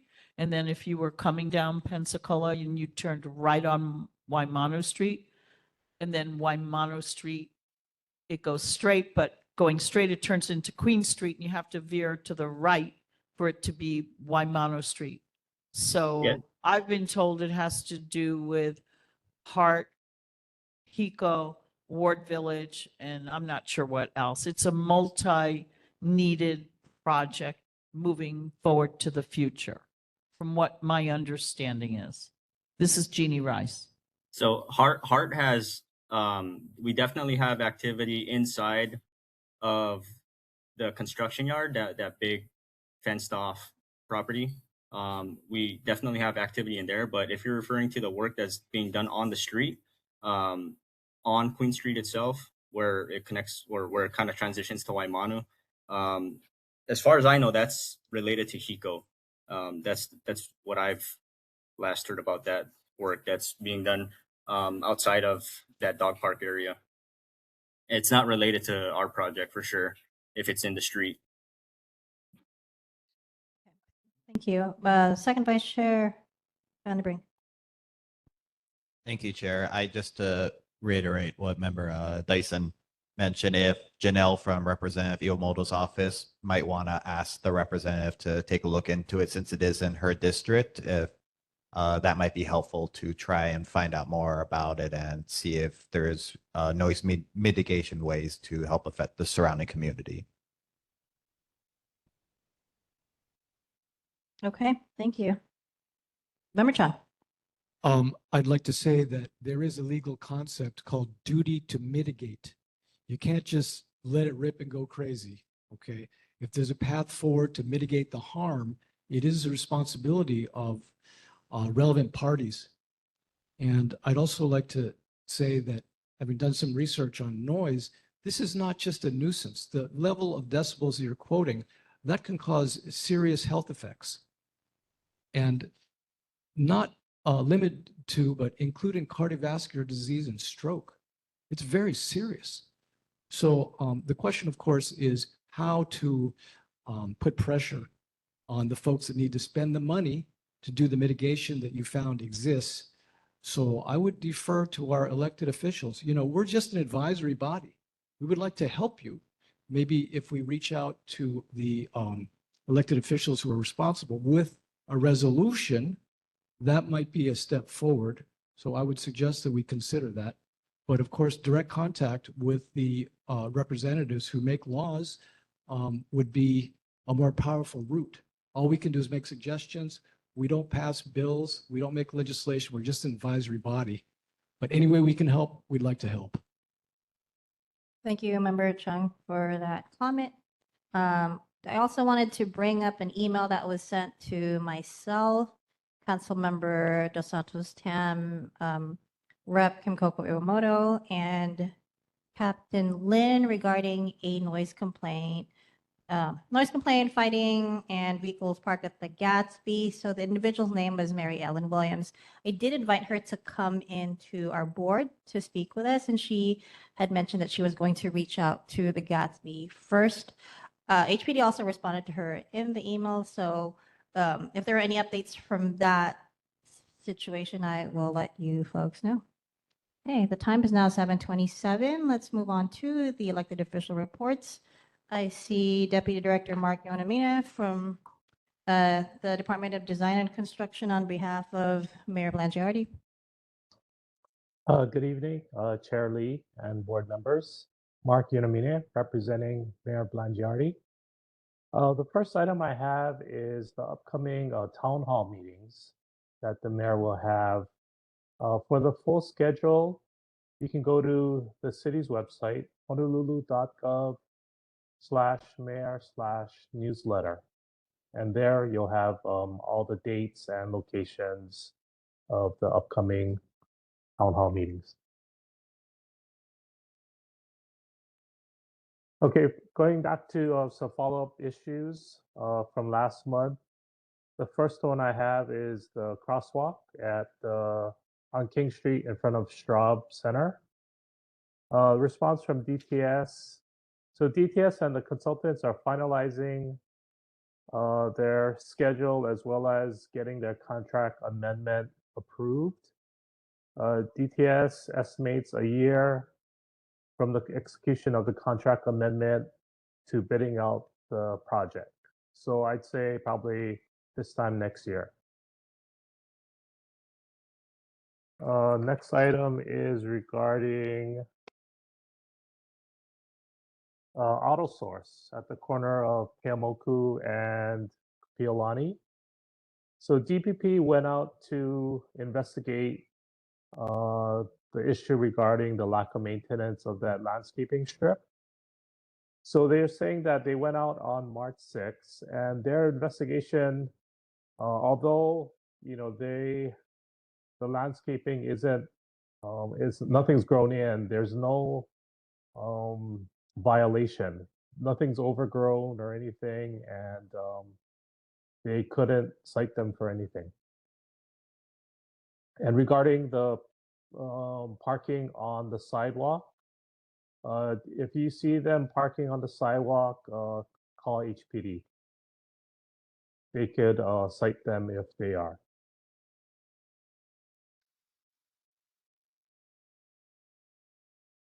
Next item is regarding Kemoku Street in front of the Starbucks at Walmart. So HPD went out on March 5th to the 11th, and they did not see any vehicles illegally parked, but they will continue to monitor that area and take appropriate enforcement action when violations occur. DTS also went out there. They said that there was a missing tollway sign, so they submitted a request to the Department of Facility Maintenance to replace that tollway zone sign and also restripe that right lane. The striping was faded, so they included that with the work order. Next one is regarding the delivery trucks parking on Leona Street. So HPD, they were on site between March 5th to 11th. They also did not see any illegally parked delivery trucks or vehicles. But they again mentioned that if you see any violations, to call 911 and an officer will be dispatched. DTS also investigated that same location. They saw that the no parking sign was there. However, they're saying that according to ROH section 15-14.5A, active loading and unloading is allowed in a no parking zone, including commercial delivery vehicles. The next item is regarding the homeless presence on Makaloa. So from March 5th to the 11th, HPD was out there also to check. And they did not see any homeless encampments, but they will continue to monitor the area and take appropriate action as well as issuing warnings and citations. DCS, the Department of Community Services, went out there on 2 occasions. March 9th, they went out at 1 o'clock and they did not see any encampments, but they did see 3 homeless people sitting on the wall behind the old Heald College. So they're gonna have contact the Institute for Human Services to visit the area and offer them shelter if they're still on the street. And on March 13th, DCS went out there again and did not see any encampments or homeless individuals. And that's all I have. Thank you, Deputy Director. First, Vice Chair Rice. Thank you. Thank you for your report there, Mr. Yonamini. I have a question going back to Auto Source. Can you just clarify about the landscaping? There is no landscaping. It's just dirt. And if you went by there today, it's mud. and it has been since all the rain came. And I'd also like to know about the status of the tilted traffic box, which is still the leaning tower of traffic boxes and has been leaning for a really long time. So, and call HPD if the trucks are parked in front of that doorway that used to be the entry to when it was a Walgreens building. Those trucks come out of the auto source parking structure onto the sidewalk and are parked every day. There's 2 trucks. It's for displaying the trucks. So are you suggesting that whoever said that you have to see the trucks in motion and call HPD? But usually when you do that, HPD has to be the ones witnessing the situation. I'm really confused. So if you wouldn't mind, please, to clarify a little bit more for me and perhaps the rest of the board, it would be appreciated. Thank you. Okay. I will ask HPD as well. But can you repeat what you said earlier in your report about the landscaping, and you didn't mention the leaning traffic box, which is quite tall and could be a danger in the future. So can you repeat what you said about the landscaping, which there is no landscaping? Yeah, so I'm DPP went real out there. confused. Department of Planning and Permitting went out there to investigate, but if there's no landscaping, that's not really a violation of anything. If it's overgrown, they would cite them, but not having landscaping is not a violation. But isn't the owner of the building responsible? Once again, we talked about this last couple of meetings. It's my understanding from previous information that has been presented to this board that the owner of the building is responsible for the land between the sidewalk and the curb of the street. Correct. And that it's not supposed to be left to be just dirt. There's supposed to be grass or plantings or something. But there's nothing, and there's been nothing for years. And this is what I'm trying to get at is who is responsible? Who is the owner of the building? How do we approach them? We did this with HCDA with public storage at 1067 Kapiolani Boulevard, and repeat. We kept going out there, and Craig Nakamoto from HCDA got involved, and we learned that they violated their permit because they didn't have landscaping. So there is something, and that's for Kaka'ako. This obviously isn't Kaka'ako, and we don't have an HCDA to lean on for help. So we're leaning on you to dig a little deeper, please, to find out who's the owner, once again, of the building. What's the responsibility of the owner for that dirt strip, which isn't supposed to be dirt? If you go a little further down to where Hill College, or the old Hill College building, which is right next door, you look at the land between the sidewalk and the curb, it's all pothos growing there very beautifully. So, and then you come to the corner where the bus stop is and where the gate to Auto Source's garage is, and it's a nightmare. It's unattractive, it's ugly, and it shouldn't be that way. The other 3 corners don't look like that. So that's what we're asking you to do, please. Once again, thank you.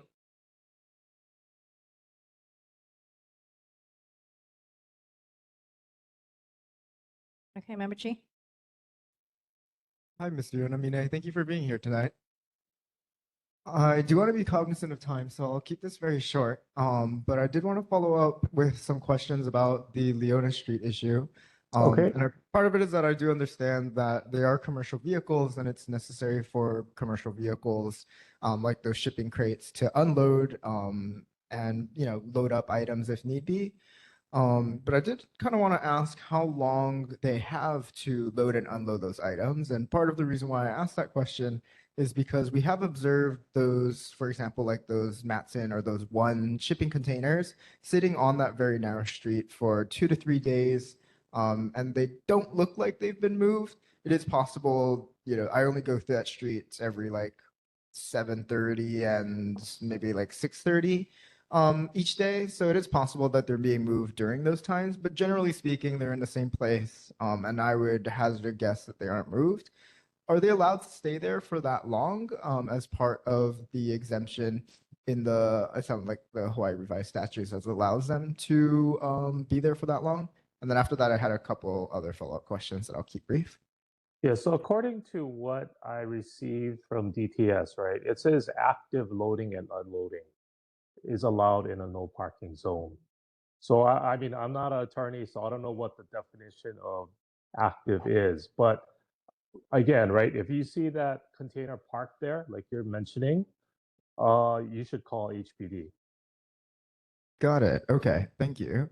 And then kind of sorry, following up off of that, because I know, right, even if that thing is over there, like for example, if it's there overnight, sometimes we have called HPD and they're like, well, there's nothing we could really do about it because it's a commercial crate that's being used by the company, by Palama, that's in front of there. And they're not really sure whether they're allowed to cite it or not. It's not like a car that's been parked there for, 3 days. It's a shipping container. In that situation, what would you recommend that we do if HPD doesn't know what the appropriate action is? Well, I would say, I mean, earlier, I mean, HPD was present in our meeting. Try and address it with the sergeant and, explain your situation where you did call HPD and they were saying that, nothing could be done. I think, it needs to be elevated to somebody at HPD that knows exactly, what's legal and illegal. All right. Thank you, Mr. Rodmania. Okay, any other questions from the board? Treasurer Farinas. Hi, And then Director. second Vice Chair Yamamini. Vandenberg. This is Member Farinas here. Thank you for relaying that information regarding the crosswalk and light installation at Ke'alamakai and South King Street. Now, if I heard you correctly, fingers crossed, the end of this year or the end of the following year? Because we were told that, that we were told that everything was, all a go. And then, for whatever reason, permits got timed out, et cetera, et cetera. And now you express that there's a new director or someone else that's in charge of this project. So please reiterate this year, So- next year. So DTS is saying this time next year, they're saying 1 year from now, they expect the project to go out to bid for construction. Okay. And then, so the archaeological digs and the studies, that's all been passed and all good to Yes. go? Okay. Yes. Now, I'm going to request of, not of you, but if you could relay this to DTS. So I know when they're going to start the construction, there's going to be road closures and delays, et cetera, et cetera. Could we in the neighborhood be notified of the upcoming road closures and diversions because of the upcoming construction? Oh, definitely. Yeah. Right. Thank I you will so make much. sure that they provide notification. Thank you. Thank you, Deputy Director Yonamine. Oh, one more, second Vice Chair Vandenberg. Thank you, Chair. I just had so first off, thank you about the information on Keomoku right off of the Starbucks. I'm excited to see DTS repainting and put up a sign because I do see some cars parked there, not for long periods, but 5, 10, 15 minutes. But I did have a question. Given the most recent rainfall and storms that we've had, not only just the past few days, but last week, I wanted to ask if you had any information on potholes that might have been forming on our streets down here, particularly on Kapiolani or Pensacola, and if there's how long it's going to take to repair them as well. Yeah, that falls under the Department of Facility Maintenance and their crews. But they are overwhelmed with addressing storm issues, both on the North Shore and in Manoa and Pololo. So I'm not sure if it's the same crew that takes care of the potholes as well as these other storm related issues. But I would just suggest to report it on the app, and they'll get to it. But it might have some delay though. Yeah.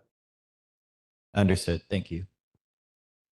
Thank you. If there aren't any further questions, let's move on to the next representative, and I apologize. We had placed it on here from previous meetings, from gathering previous meetings that we were going to give priority to the reps, council members, and the representatives who are here in person. So, Janelle, if you could come up on behalf of Rep. Kim Coco Iwamoto's office.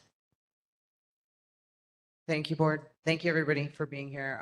Rep wants to apologize. She couldn't make it in person. For the fact of the matter, she is attending her daughter's play right now. So she is a very happy single mother that has other priorities. So I'm in her stead. So she wanted me to go ahead and update everybody. She's going to be coming out very shortly with a new newsletter based on not only the previous survey she conducted, but there's going to be actually some new survey questions that she would like a community input on, especially when it comes to some of the legislative items that we've actually tried to push this legislative session. So that'll be coming out shortly. Please go ahead and use the QR code or mail it in for your responses to be noted. And then we'll go ahead and release those information next time. Additionally, she wanted to go over some of the legislation items that are actually still up for hearings currently, and they're House Bill 1768 HD1 relating to, of course, county law enforcement and state law enforcement immigration enforcement actions. HB 1886 also relating to government operations regarding law enforcement. And then the last one currently is SB 2145. If you guys can tell, this all relates to ICE and law enforcement regards to supporting our efforts locally to make sure that we are diligent in the enforcement observations of ICE members. So that's what she wanted me to mention. She's also going to be doing some more community outreaches as well as community town halls. So please look on the eye out for that. I've also noted some of the concerns from the community that I've heard tonight, and I will be bringing back that to her, including the ones from Michelle and noise ordinance and working with the other different entities as well. And then, of course, all of the issues in Kaka'ako with the speeding and racing. So I appreciate you guys taking the time tonight. Are there any questions? Thank you for being here this evening. Questions from the board? Okay, we're good to go. Thank you. Have a good night, everybody. You too. Thank you for being here in person. Okay, City Council Member Scott Nishimoto or his office representative. I saw Sophia online. Can you hear me okay? Yes. Okay, I'll be giving the report for Councilmember Nishimoto tonight. And I just have a few short updates. First, we had a successful Ala Moana Park cleanup, and we wanted to thank the Ala Moana Neighborhood Board for helping us put it together and for helping us spread the word. And we want to say thank you to everyone who showed up and came out to help. Also, we want to invite the community to our upcoming Makiki Easter egg hunt and food drive. It will be on Saturday, March 28th at 9 a.m. at the Makiki District Park. And lastly, over the past few days, Councilmember has been out in Manoa and Palolo helping with the flood restoration efforts and checking in on residents affected by the flooding. And so that completes my report. And if anyone needs help with resources or has any questions or comments, I'm happy to pass them along to council member. And I left our contact information and our link to the e-blast in the chat. Thank you. Thank you, Sophia. Second Vice Chair Vanderbrink. Thank you, Chair. Sophia, so I do want to just pass along my thanks to Councilman Nishimoto for his efforts over the past few days. I've seen videos of him, Rep. Sayama, and Democrat Party Chair Derek Turbin all out on the roads there, creating barricades for the water flow to try and avoid from getting people's houses, including late into the evening from the early morning. So just want to pass along my thanks for his efforts. Even though it's not our neighborhood, it is much appreciated in the Manoa and Palolo area. That being said, we did do a shout out for the community donation drop off at the Waikiki Community Center and Capitol Modern, but I just want to ask if there's any other items that anything else that can be done to help the affected people in Manoa, Palolo Valley from the council member's office? Oh, sorry, I didn't realize I muted myself. I think there was a Manoa or community hub today. I don't know how long it will be going on, but it was at 2646 Anue Street. They were accepting donations there and handing things out to residents in the area. If we hear about anything else, we'll be spreading the word. Thank you, Sophia. Thank you. If there are no further questions for Sophia from Councilmember Nishimoto's office, we are moving on. Thank you for being here this evening. Thank you. We now move on to Councilmember Tyler Dos Santos Tam or his office representative. Hi, Peggy Mirzwa for Tyler Dos Santos Tam. I know Malcolm normally comes. He couldn't make it this evening. So I just wanted to, we don't have very many updates. I put the newsletter in the chat and also how to sign up. All of our contact information is in there.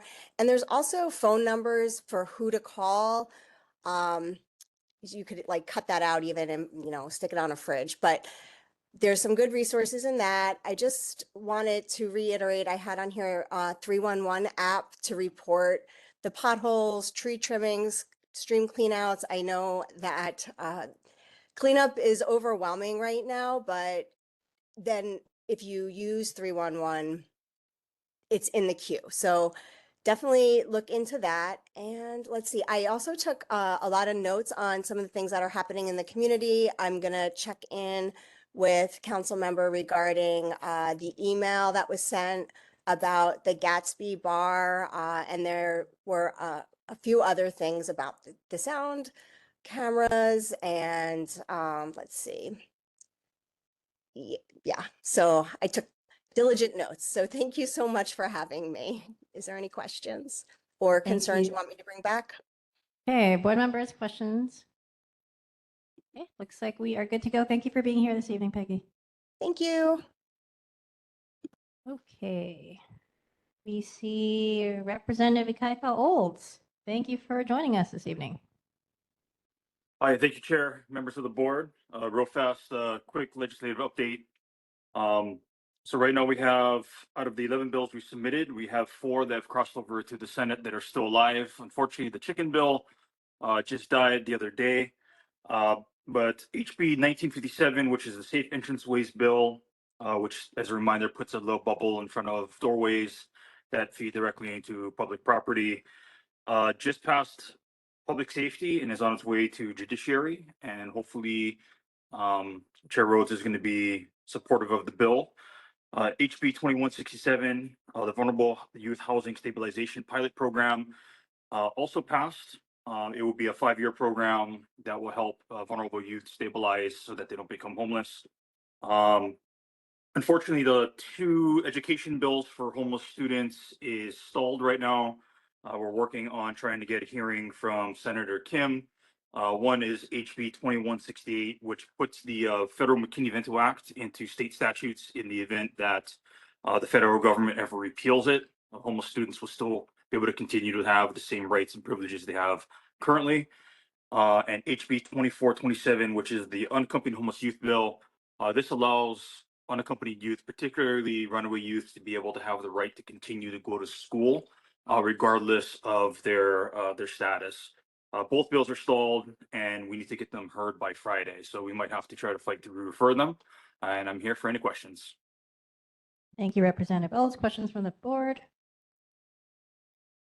Okay. We appreciate you being here and giving us an update on these important education bills. Thank you. Okay, let's move on to Representative Adrian Tam. Thank you for joining us this evening. Thank you for having me. I put my newsletter in the chat, and I can go over some of the bills that are still alive. So House Bill 1588 is still alive. That is a noise detection cameras bill that you just voted on to support. Thank you so much for that. House Bill 1590 is still alive. That would put greater enforcement onto our illegal short-term So sorry. House Bill 1875, which will put gender affirming care under our protected shield law that currently exists, is still alive. House Bill 1934, which would create the Imagination Library of Hawaii program, which would provide one free book each month to children from birth to 5 years old who reside in the state, is still alive. That one's actually a really good bill. They would just only cost the state some startup money, and then after 2 years, it's supposed to be self-sustaining with matching funds from a mainland nonprofit to improve literacy rates. We have House Bill 1939, which is what I call the White Lotus bill. After White Lotus basically filmed all their production in Thailand and took advantage of our tax credit by hiring 2 folks here and putting them up in an Airbnb in Kauai. This will stop that and put in some stipulations to those that are going to try to qualify for that tax credit. House Bill 1943 is still alive. That one amends the functions of our current out-of-state offices and creates a new out-of-state state office in South Korea, and support our state office in the Philippines, Taiwan, and Beijing. And House Bill 1949 is still alive. That will take our green fee dollars and put them into a dashboard that makes it transparent for everyone to see. House Bill 1950 is still alive. That would put a unspecified percentage of our transit accommodations tax into tourism marketing. And House Bill 2505, which would clarify that community mental treatment outpatient programs can prepare a certificate for assisted community treatment for their patients. So those are the bills that I still have alive. I really want to just thank everyone for all the aloha that they've been putting out there, and the community coming together to support those that have been affected. As Member Vanderbrink mentioned, Rep. Olds and Rep. Grandinetti and I are partnering up with the Waikiki Community Center and other nonprofits to hold a donation drive at the Waikiki Community Center this Thursday from 8:30 a.m. to 12 o'clock p.m. You can enter through the parking lot entrance at Paukalani Avenue. You don't have to leave your car. You just drive up and drop off, and you can be on your way. Again, we are also asking for donations of what is currently listed out there that is in need. So please do not treat this donation site as a place to throw away some things that may not be of use to volunteers or people that have been affected by the Kona law. With that, I will take any questions you may have for me. Thank you, Representative Tam. Questions from the board? Okay, Second Vice Chair Vanderbrink and then Secretary Marla. Thank you, Chair, and thank you, Representative Tam, for doing the partnership with the Waikiki Community Center to try and get donations there as well.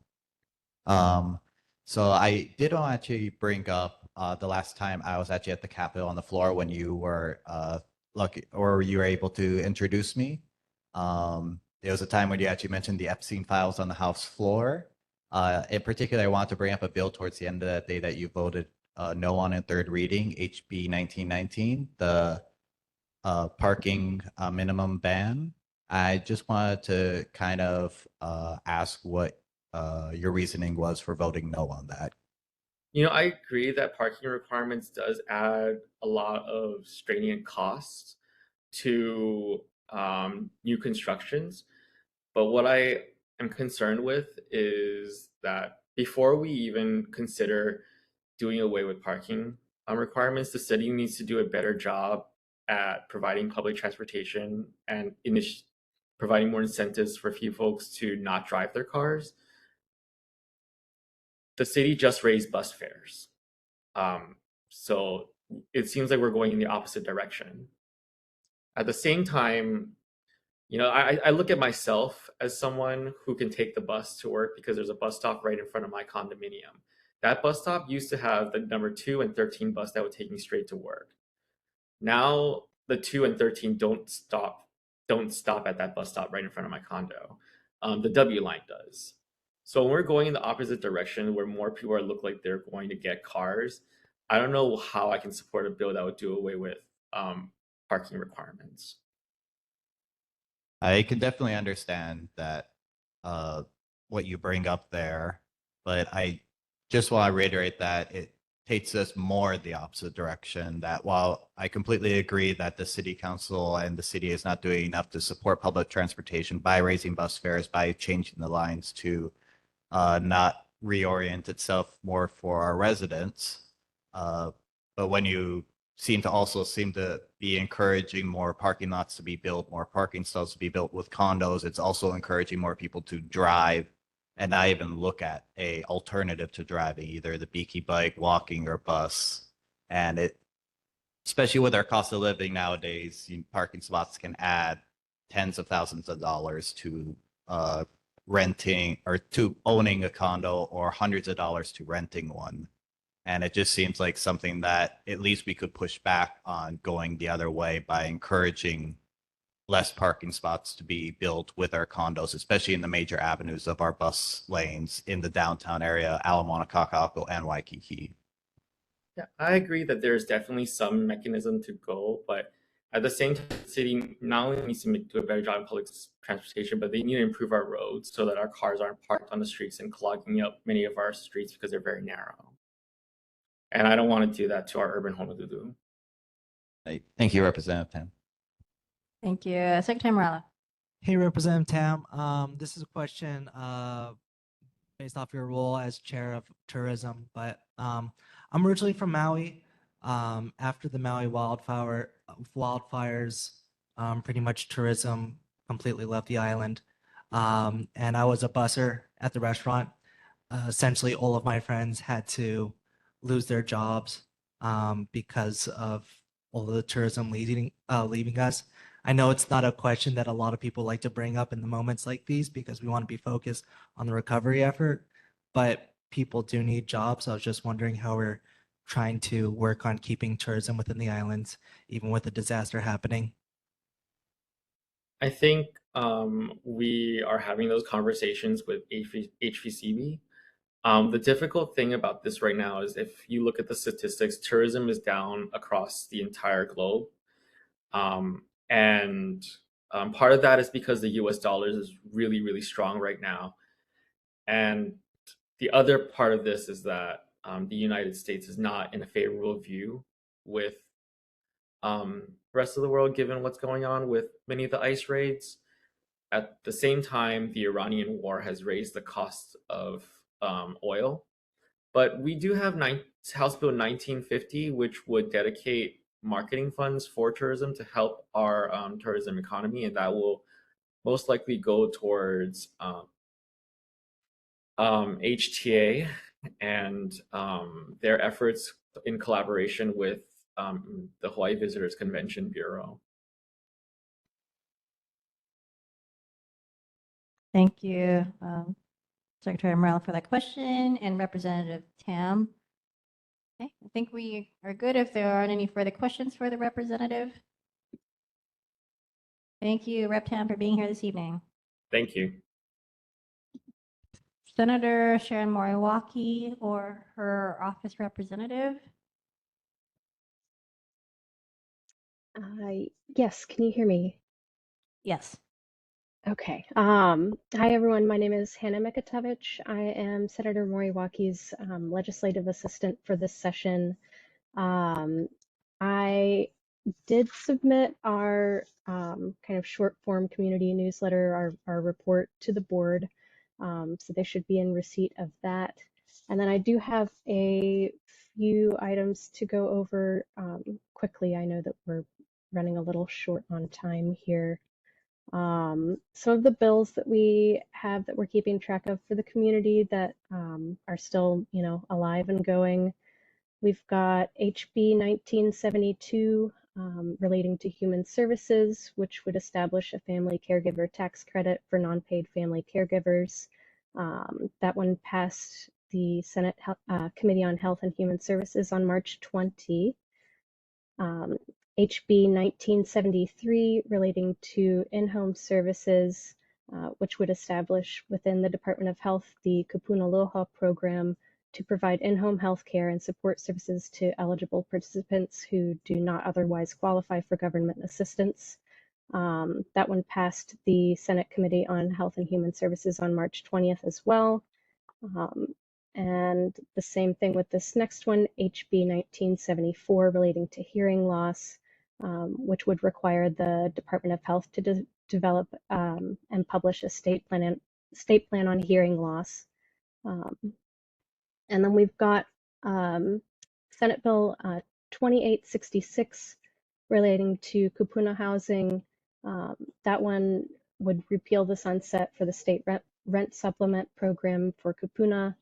That one passed second reading in the House today, actually, so that one's moving right along. And then we also have HB 1976 relating to human services, which would require dementia-specific training for first responders. That one was passed by the Senate Committees on Health and Human Services and Public Safety and Military Affairs on March 23rd. And then Senate Bill 2520 relating to habitual violent crime, which would make the habitual violent crime law to punish repeat habitual offenders permanent. That one was referred to the House Committee on Judiciary and Hawaiian Affairs, still waiting for a hearing. Then, I did notice that noise and kind of noise nuisance were big on everyone's minds tonight. So just to reassure you, we are keeping track of, both House Bill 1588 and Senate Bill 2591 as well. And we thank Rep Tam for his support and collaboration on the noise detection camera program. And then the SB 2591 relating to refuse collection, which would prohibit the operation of privately owned and operated refuse collection vehicles before 6 a.m. and after 6 p.m. This one is within 500 feet of any area zoned for mixed use or residential apartment use. That has been turned into a pilot program and is basically going to be, I think, limited to the Waikiki area at this point. But it is something that we're keeping track of.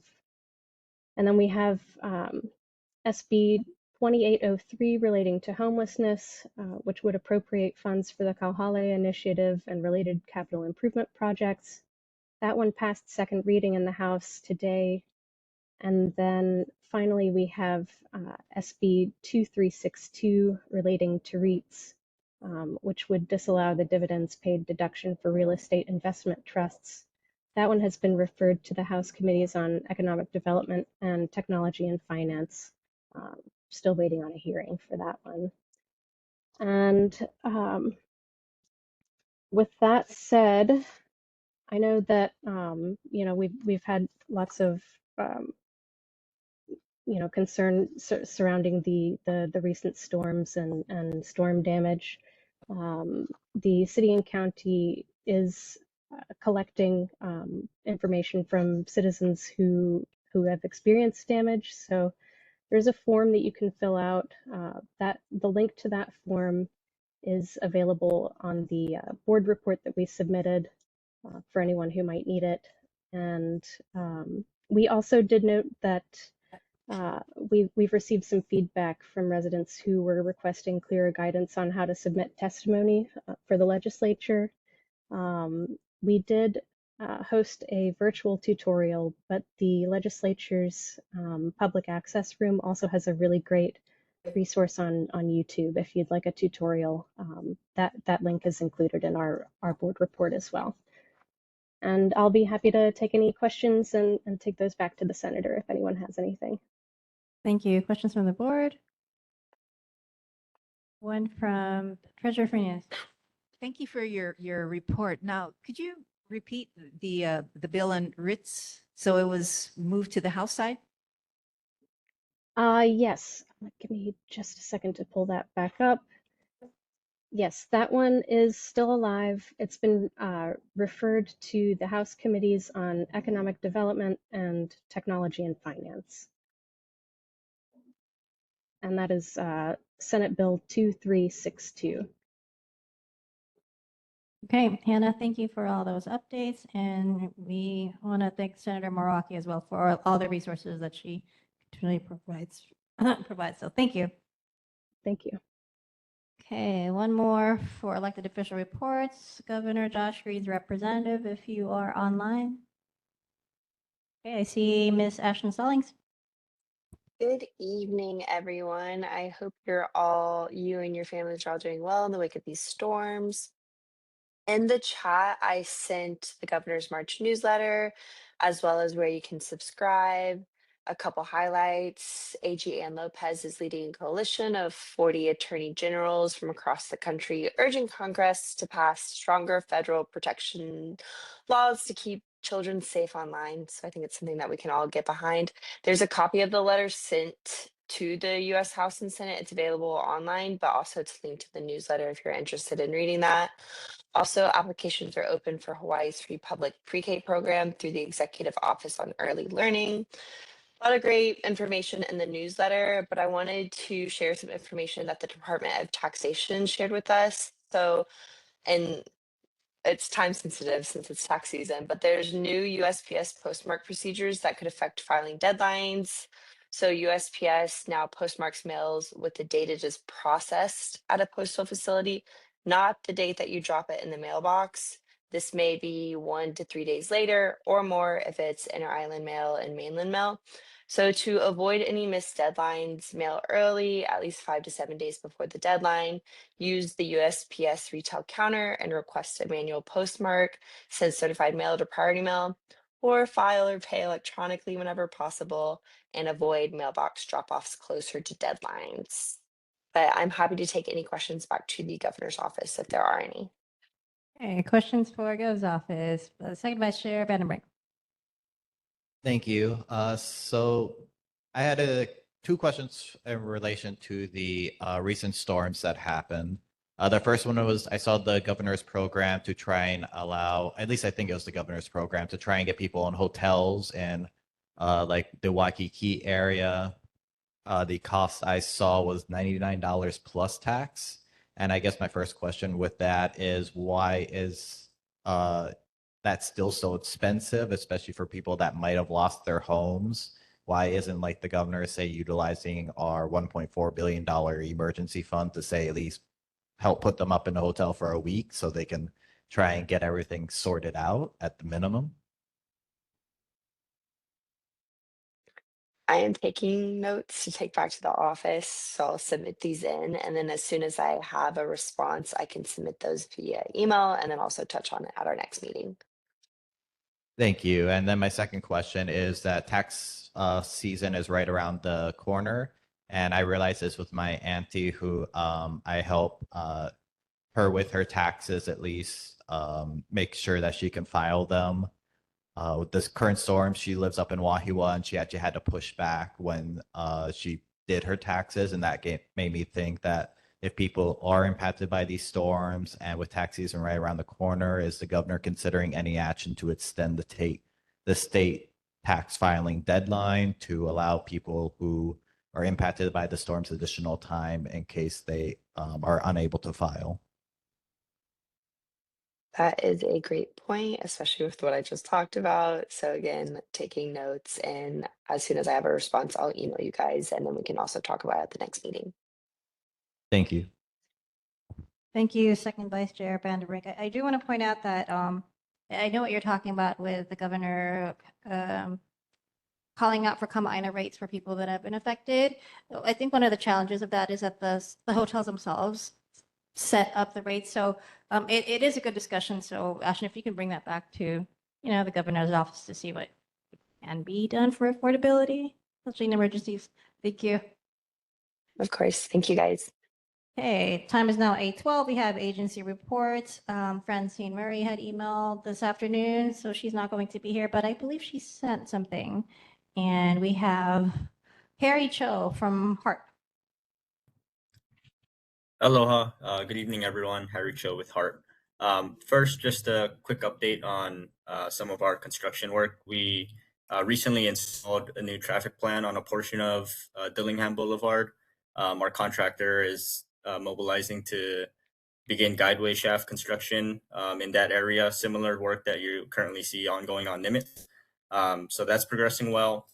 And some exciting news, we anticipate installing the first guideway column by the end of the month, right at the 4th Street and Nimitz Highway intersection. So everyone will get to see some of the first vertical concrete structures start coming out of the ground, and just start to get an idea of what the guideway will kind of look like coming through town. So some very big milestones for Hart.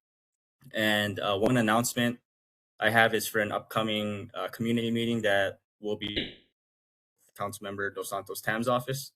And that'll be held at 215 North King Street apartment on April 1st, 6 p.m. And it's open to the public. So we welcome everyone to join us there. But that's all. Thank you. Thank you, Mr. Cho. Questions from the board?